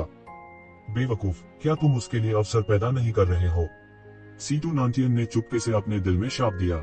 रास्ते में ये ज़िवेन की हरकतें बिना किसी अपवाद के एक बात साबित करती हैं, और वह यह थी कि वह एक अद्भुत जादुई मार्शल तकनीक का अभ्यास करने के लिए इन लकड़ी के राक्षसों का उपयोग कर रहा था। मूल रूप से उन्हें इन लकड़ी के राक्षसों में कोई दिलचस्पी नहीं थी। हालांकि उन्हें कुछ धन के रूप में माना जा सकता है, यह उन्हें एकांत योद्धाओं के लिए एक अच्छी फसल के रूप में माना जा सकता है। हालांकि वह पहले दर्जे की ताकत का नेता था, तो उसके पास इतनी छोटी फसल की कमी कैसे हो सकती है? हालांकि उन्होंने फिर भी कार्रवाई की। वह नहीं चाहता था कि एक शिवेन को इस मार्शल तकनीक का अभ्यास करने का अवसर मिले। हालांकि उसे पूरा भरोसा था कि वो एक शिवेन को दबा सकता है। हालांकि इस मार्शल तकनीक में महारत हासिल करने के बाद भी यह एक तरह की परेशानी होगी, इसलिए वह अब भी नहीं चाहता था कि एक शिवेन सफल हो। कौन जानता था कि रास्ते में कुछ ऐसा होगा जो उसे उदास कर देगा। ये ज़िवेन की मारक गति बहुत तेज थी। उनकी वध करने की गति अकेले उनकी संयुक्त गति से बहुत तेज थी। इससे वे एक शिवेन को रोकना चाहकर भी कुछ नहीं कर पाए, जब तक कि दोनों पक्ष पूरी तरह से सौहार्द का ढोंग न छोड़ दें। ऐसे में वे लापरवाही से कार्रवाई करेंगे, नहीं तो वे केवल बेबसी से ये ज़िवेन को लकड़ी के सभी राक्षसों को छीनते हुए देख सकते थे। इस बार ये विशाल लकड़ी के राक्षस गहन मृत्यु क्षेत्र के ऊपर शक्तिशाली योद्धा थे। इस बार वह भी उन सभी को मारने की फसल से ललचाया। वह इन विशाल लकड़ी के राक्षसों को बांटने का प्रस्ताव रखने वाला था। हालांकि कौन जानता था कि बो हाओमियाओ अचानक इस तरह के मूर्खतापूर्ण विचार का प्रस्ताव देगा। क्या इसका मतलब यह नहीं होगा कि वह ये सारी दौलत एक शिवेन को देना चाहता था? लकड़ी के दानव के दिल और अन्य ऊर्जा के अलावा सबसे महत्वपूर्ण चीज वह धन था जो इन लकड़ी के राक्षसों ने कई सालों तक जमा किया था। ये लकड़ी के राक्षस उसकी नजर में जानवरों से अलग नहीं थे। हालांकि आखिर वे बुद्धिमान प्राणी थे। इतने सालों के बाद उन्होंने जो संपत्ति जमा की थी वह काफी थी। क्या वे अचानक यक्षवेन को दिए जाने वाले थे? भाई सीटू, चिंता मत करो, यह सिर्फ एक सुझाव है। सबसे महत्वपूर्ण बात यह है कि चाहे जो भी हो, ये विशाल लकड़ी के राक्षस गहन मृत्यु क्षेत्र में मौजूद हैं। उनमें से 10 गहन मृत्यु क्षेत्र के शिखर पर हैं। वह कुछ हमशक्लों के साथ भी इतने गहरे मौत के दायरे के विशेषज्ञों से नहीं निपट सकता। बो हाओमियाओ ने सीटू नांटियन की अभिव्यक्ति देखी और जल्दी से कहा। चूंकि उसने यह कहने का साहस किया, स्वाभाविक रूप से सब कुछ उसकी गणना के भीतर था। उसे यकीन था कि यक्षवेन इन विशाल लकड़ी के राक्षसों से नहीं निपट सकता था और वह यह भी जानता था कि यक्षवेन सहमत होने की हिम्मत नहीं करेगा। अगर वह सहमत है तो यह और भी अच्छा होगा। उसे उन विशाल लकड़ी की आत्माओं पर हमला करने दो, यह सबसे अच्छा होगा। उन दोनों को पीड़ित होने दो। उस स्थिति में हम स्थिति का लाभ उठा पाएंगे। बो हाओमियाओ ने थोड़ी शालीनता के साथ कहा। किसी भी तरह उसके पास बनाने का एक तरीका था। हाँ सही, गड़बड़ हो गया। हाँ, सीटू नांटियन ने कुछ देर सोचा। बो हाओमियाओ ने जो कहा वह उचित था, इसलिए उन्होंने उसे नहीं रोका। इसके बजाय वह देखता रहा। मैं हिम्मत क्यों नहीं करूंगा? ये ज़िवेन हंसी। उसने बो हाओमियाओ, सीटू नांटियन और अन्य लोगों पर नजर डाली। वह कैसे नहीं जान सकता था कि ये लोग विशाल लकड़ी के प्राणी से लड़ने के लिए उसके लिए उत्सुक थे। यही उनके लिए सबसे अच्छा परिणाम होगा। हालांकि उन्होंने कभी नहीं सोचा था कि यह वही होगा जो यक्षवेन चाहते थे। उनके वुड एम्परर बेल्ट ने पिछले कुछ दिनों में अनगिनत लकड़ी के राक्षसों का वध किया था। हालांकि इन लकड़ी के राक्षसों की लकड़ी की विशेषता यज़िवेन के लिए ज्यादा नहीं थी, लेकिन वह नहीं जानता था कि रास्ते में उसने उनमें से कितने का वध किया था। जब इन सभी को एक साथ जोड़ा गया तो यह एक खगोलीय आंकड़ा था। उनमें गहन जीवन अवस्था और गहन मृत्यु अवस्था के विशेषज्ञों की भी कोई कमी नहीं थी। इसलिए उनका वुड एम्परर बेल्ट पहले से ही आधे से अधिक पूर्ण हो चुका था। यदि वह इन 100 लकड़ी के दानवों को एक ही बार में नीचे गिरा सकता है तो वह निश्चित रूप से सफल होगा। उस स्थिति में उसका पंचतत्व कियान युआन आरेख पूरी तरह से पूरा हो जाएगा। 5 सम्राटों की मदद से वह गहन मृत्यु अवस्था के विशेषज्ञों को हराने में सक्षम होगा। उसकी ताकत बहुत बढ़ जाएगी। दूसरे शब्दों में, हर बार जब वह एक लकड़ी के राक्षस को मारता तो उसकी ताकत बढ़ जाती। वे केवल इसे देख सकते थे, लेकिन वे नहीं जानते थे कि यज़िवेन कितनी मजबूत हो जाएगी। जब उनकी लकड़ी सम्राट बेल्ट पूरी हो गई तो उन्हें पूर्वजों के पेड़ का दिल प्राप्त करने में अधिक विश्वास होगा। यह सोचते ही वह मुस्कुराए बिना न रह सका। सीटू नांटियन और अन्य लोगों के अलावा अन्य लोगों को कोई आपत्ति नहीं थी। मेई एर ने यज़िवेन को सार्थक रूप से देखा, लेकिन कुछ नहीं कहा। भाई, ये अपने आप को मजबूर मत करो। ये लकड़ी के दानव बहुत शक्तिशाली हैं और तुम्हारे लिए इस तरह से आमने सामने लड़ना उचित नहीं है। भाई जियानशिंग को भी डर था कि यज़िवेन लकड़ी के इन दानवों से निपटने में सक्षम नहीं होगी। चिंता मत करो, हालांकि ये विशाल लकड़ी के राक्षस परेशान करने वाले हैं, मेरे अपने तरीके हैं। यज़िवेन ने परवाह नहीं की। मूल रूप से वह अभी भी चिंतित था कि 5 एलिमेंट्स हेवन डायग्राम और वुड एम्परर्स बेल्ट के निरंतर शोधन से स्वाभाविक रूप से बड़ी मात्रा में ऊर्जा की खपत होगी। सौभाग्य से इन लकड़ी के राक्षसों के पास भी काफी धन था। उसने उस सारी दौलत को लूट लिया और उसका उपयोग 5 एलिमेंट्स हेवन डायग्राम को परिष्कृत करने के लिए किया। इस तरह उसने कई जुबान कोर का उपभोग नहीं किया। मूल रूप से वह लड़ाई का उपयोग खुद को पोषित करने के लिए कर रहा था और वह मजबूत और मजबूत होता गया।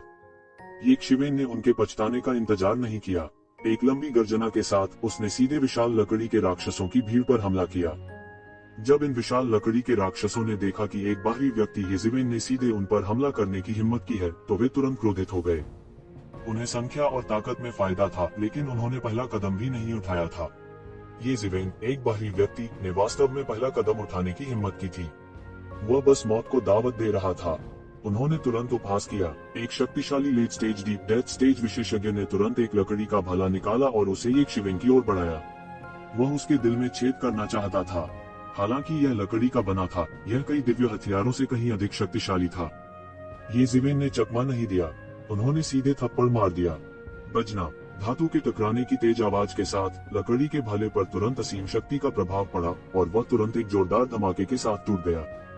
यह बल भाले के माध्यम से भी प्रवाहित हुआ और लकड़ी के दानव के शरीर से टकराया। टकराना, उसके दोनों हाथ मौके पर ही फट गए। एक भयानक शक्ति उभर और उबल रही थी। पल भर में अनगिनत ताकतों ने कहर बरपाना शुरू कर दिया। वह चिल्लाए बिना नहीं रह सका। उसकी आंखें अनंत भय से भर गईं। उसे उम्मीद नहीं थी कि वह इतना कमजोर होगा। उसने सोचा कि वह इस अहंकारी बाहरी व्यक्ति को आसानी से नीचे गिरा सकता है। किसने सोचा होगा कि वह एक ही चाल में येशिवेन से हार जाएगा। उसकी प्रतिक्रिया की प्रतीक्षा किए बिना उसके सामने एक सुनहरी रोशनी दिखाई दी और एक हाथ ने सीधे उसके शरीर के दानव क्यूई को पकड़ लिया और कुचल दिया, और फिर सीधे उसके शरीर से लकड़ी के दानव के दिल को पकड़ लिया और उसे मौके पर ही कुचल दिया। शुद्ध लकड़ी की विशेषता ऊर्जा जिसने आकाश को भर दिया था, उसे भी येशिवेन ने सीधे निगल लिया था। लकड़ी का दानव तुरंत हवा के साथ उड़ गया, जैसे हवा में धूल उड़ रही थी। तुम मौत को दावत दे रहे हो। इस समय गहन मृत्यु क्षेत्र के शिखर पर एक विशाल लकड़ी का दानव तुरंत क्रोधित हो गया। उनका अतुलनीय विशाल शरीर अचानक मुड़ गया। एक बड़ा हाथ सीधे येशिवेन की ओर थप्पड़ मारा। येशिवेन ने सीधे हाथ उठाया और मुक्का मारा। बजना, एक और अतुलनीय जोरदार धमाका हुआ। विशाल लकड़ी का दानव भयावह रूप से हंसा। वह पहले के late profound death stage junior जैसा नहीं था। उसकी ताकत पहले वाले से कई गुना अधिक अत्याचारी थी। उसे एक मांसपेटी में क्रश करें। वह ठंडा सूंघा। मांसपेटी, आप किसके बारे में बात कर रहे हैं? मुझे। जब उसने सोचा कि वह येशिवेन को कुचलकर एक मांसपेटी बना सकता है, तो उसे अचानक अपनी हथेली से एक भयानक गर्मी फैलती हुई महसूस हुई। हुश, एक पल में एक भयानक रहस्यमय आग भड़क उठी। देखते ही देखते उसका हाथ जलकर राख हो गया। फिर यह पागलपन से उसके पूरे शरीर में फैल गया। आग बुझाने के प्रयास में उसने लगातार राक्षसी ची उगल दी। हालांकि राक्षसी क्यूई, जिसमें लकड़ी के गुणों के नियम शामिल थे, ने केवल आग की तीव्रता को बढ़ाया। एकाएक उसका शरीर और भी भयंकर रूप से जलने लगा। यह किस प्रकार की आग है? यह बहुत शक्तिशाली है। वह अविश्वास में लगातार दहाड़ता और चीखता रहा। किसी को पता होना चाहिए कि वह एक अलग लकड़ी की विशेषता की ऊर्जा से बनी आत्मा थी। हालांकि यह एक नियम था कि आग लकड़ी को वश में कर सकती है। वे सहज रूप से साधारण लपटों से बेखबर थे। उनसे निपटने के लिए साधारण लपटों का उपयोग करना असंभव था।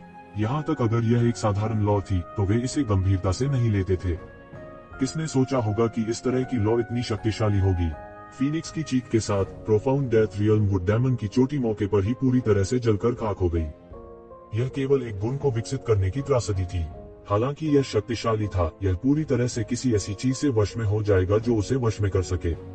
उसके पास जवाबी कार्रवाई करने का कोई रास्ता नहीं था। येशिवेन नानमिंग पौराणिक अग्नि के कारण हैरान थी। यह दुनिया की सबसे शक्तिशाली आग में से एक थी। केवल कुछ अन्य लपटें, जैसे कि ट्रू सनफायर, की तुलना इसके साथ की जा सकती है। तो कोई भी कल्पना कर सकता है कि यह कितना शक्तिशाली था। वह जलकर राख हो गया था और अक्षय लकड़ी की ऊर्जा सीधे येशिवेन द्वारा अवशोषित कर ली गई थी। अच्छा नहीं है, इस बच्चे के बारे में कुछ अजीब है। विशाल काष्ठ दैत्य घबराने लगे। उन्हें उम्मीद नहीं थी कि उसके पास ऐसी अग्नि विशेषता जादुई क्षमता होगी। वे तुरंत पीछे हट गए और भागने की कोशिश की।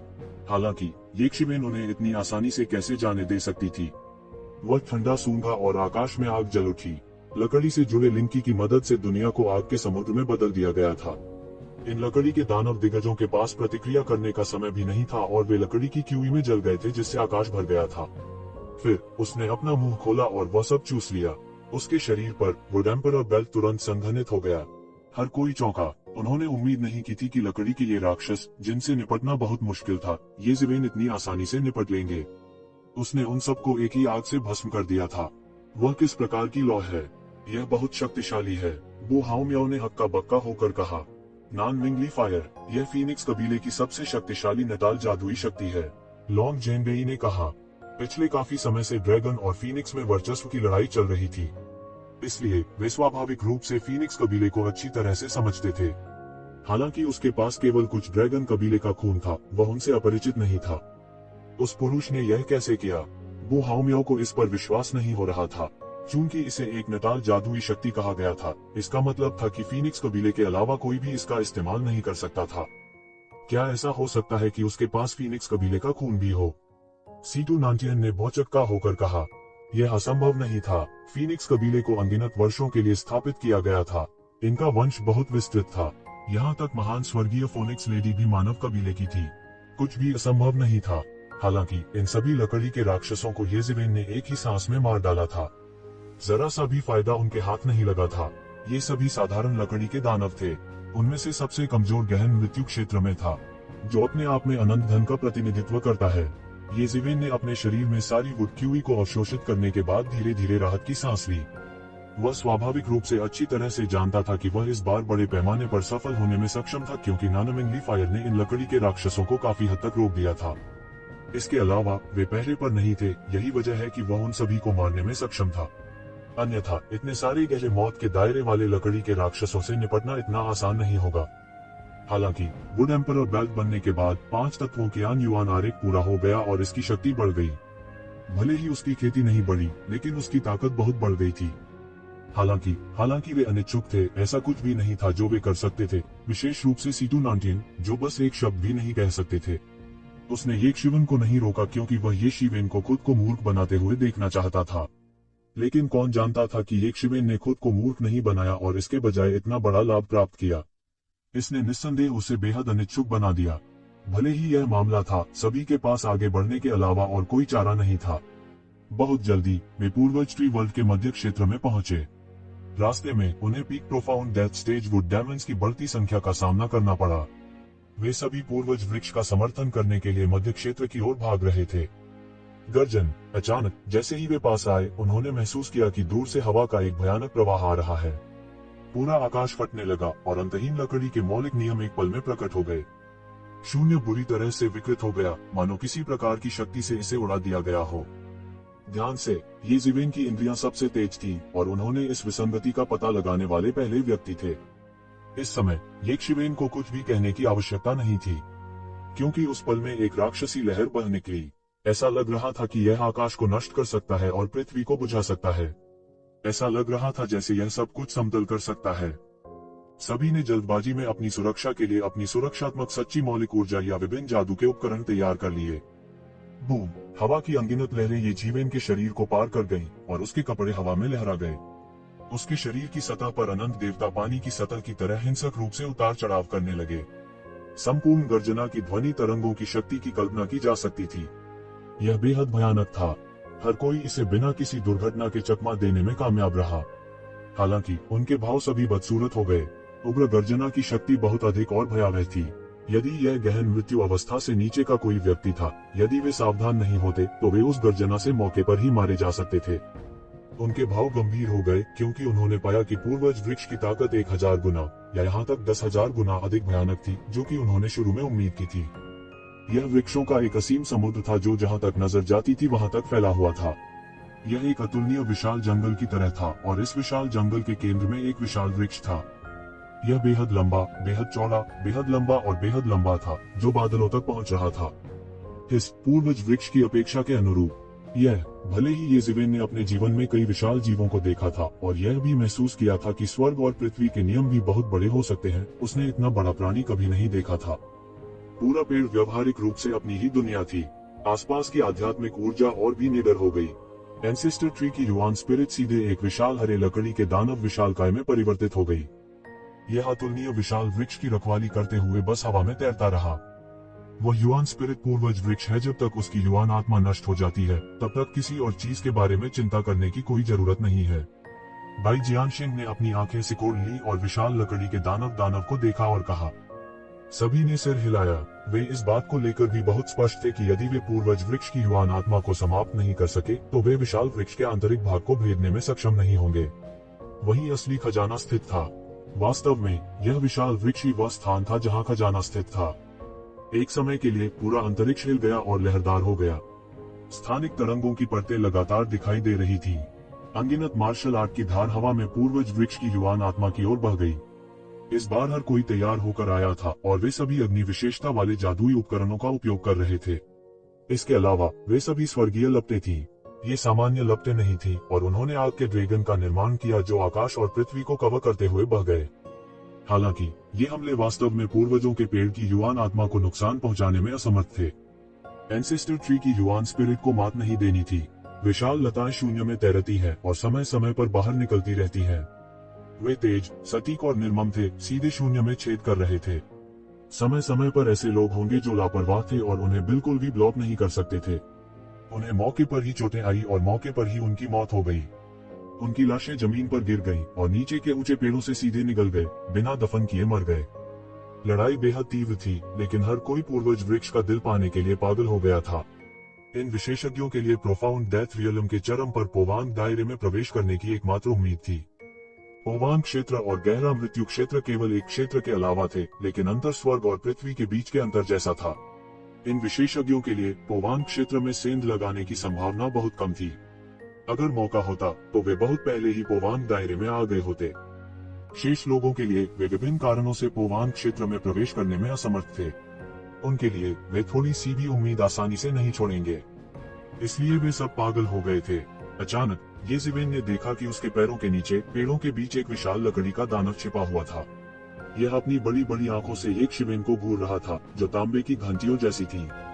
यह वास्तव में येज़ेबेल के समूह पर एक आश्चर्यजनक हमला करने की योजना बना रहा था। मूल रूप से उनकी आभा पूरी तरह से पेड़ों में एकीकृत थी, इसलिए कोई भी उन्हें ढूंढ नहीं पाएगा। येज़ेबेल की धारणा बहुत उत्सुक थी, इसलिए इस अराजक लिंग की ज्वार के बीच इस विशाल लकड़ी के दानव को ढूंढना उसके लिए संभव था। हम्फ, अति आत्मविश्वासी जानवर, येज़ेबेल ने जोर से चिल्लाया। फिर एक बड़ा हाथ अचानक उस विशाल लकड़ी के दानव को पकड़ने के लिए निकला। यह इतना बड़ा था कि इसने आकाश और सूर्य को मिटा दिया और अचानक एक बड़ा हाथ बनाया और उस विशाल लकड़ी के दानव को पकड़ लिया।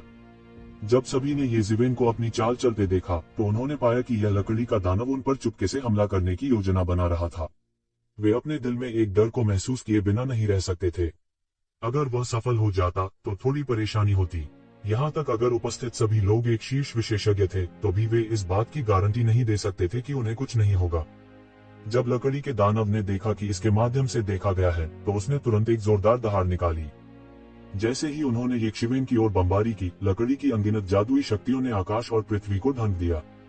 हालांकि उनमें से कोई भी येज़ेबेल के विशाल हाथ को हिला नहीं सका जिसने आकाश को ढक रखा था।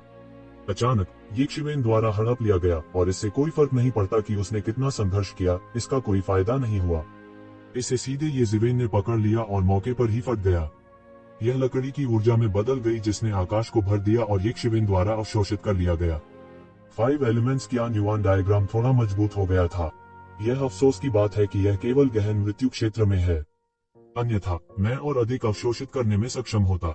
येज़ेबेल ने अपना सिर हिलाया और कुछ अफसोस भरे लहजे में कहा। जब सभी ने देखा कि येज़ेबेल ने आसानी से एक गहरे मौत के दायरे वाले लकड़ी के दानव को मार डाला है तो उनका दिल जोर से उछलने से खुद को रोक नहीं सका। यह बू हाओमियाओ और अन्य लोगों के लिए विशेष रूप से सच था। उनके चेहरे पहले से भी ज्यादा भद्दे हो गए थे। इससे पहले येज़ेबेल ने एक ही बार में 100 से अधिक गहरे मौत के दायरे वाले लकड़ी के राक्षसों को मार डाला था। इसे समझाया जा सकता है क्योंकि उन्हें स्वर्गीय ज्वाला द्वारा गाद से पकड़ा जा रहा है। हालांकि अब जब येज़ेबेल ने एक गहरे मौत के दायरे में लकड़ी के दानव को लापरवाही से कुचल दिया था, बू हाओमियाओ को यह स्वीकार करना पड़ा कि वह भी इतनी आसानी से ऐसा नहीं कर पाएगा। यहाँ तक येज़ेबेल ने भी पहले ऐसा ही किया था, इसलिए एक ही संभावना थी। येज़ेबेल और मजबूत हो गई थी, वह और भी शक्तिशाली हो गया था। क्या हमें भी कार्रवाई करनी चाहिए? यूनरो ने पूछा। हाँ, हमें भी कार्रवाई करनी चाहिए। वृक्ष पूर्वज की हट से मूर्ख मत बनो। यह मृत्यु से पहले एक अंतिम संघर्ष है। अब हमें क्या करने की जरूरत है कि उसकी थकावट को तेज किया जाए और उसे जल्द से जल्द मरने दिया जाए। हमारे पास यहाँ बर्बाद करने के लिए इतना समय नहीं है, भाई जियानशिंग ने कहा। हाँ, सभी ने एक के बाद एक सिर हिलाया। इससे कोई फर्क नहीं पड़ता कि उनके पास किस प्रकार के विचार थे, इस समय उन सभी के विचार समान थे। उन्हें पहले पेड़ के पूर्वज को मारना था। उसके बाद क्या हुआ इसके बारे में वे उसके बाद ही सोच सकते थे। हालांकि येज़ेबेल ने अचानक अंतरिक्ष में एक सूक्ष्म बोधगम्य उतार चढ़ाव देखा। बू हाओमियाओ के हाथ से एक आत्मा निकली। उसने अपनी आंखें सिकोड़ ली। उसके दिमाग में अनगिनत विचार कौंध गए, हालांकि उनका चेहरा नहीं बदला। उन्होंने बू हाओमियाओ को बेनकाब नहीं किया, हालांकि वह अपने दिल में पहरे पर था। इस समय सभी ने अपनी पूरी ताकत से हमला किया। सभी की तरह वे भी तैयार थे। अग्नि विशेषता, मार्शल आर्ट, जादुई शक्तियां और जादुई उपकरण सभी शक्तिशाली शक्ति के साथ विस्फोट हो गए। कोई आम आदमी होता तो मौके पर ही मारा जाता। हालांकि वृक्ष पूर्वज कोई साधारण व्यक्ति नहीं था। वास्तव में वह पोवान क्षेत्र में नवागंतुक नहीं थे, बल्कि एक उत्कृष्ट प्रतिभा थे। अगर यह इस तथ्य के लिए नहीं था कि वह मरने वाला था तो कौन उसे निशाना बनाने की हिम्मत करेगा। इसके अलावा वह वृक्ष पूर्वजों के डोमेन की तरह एक खोह में था। अचानक हवा के माध्यम से कुछ फाड़ने की एक तीखी आवाज मौके पर सुनाई दी। उसके बाद एक बेर चाबुक सीधे ऊपर से टकरा रही थी।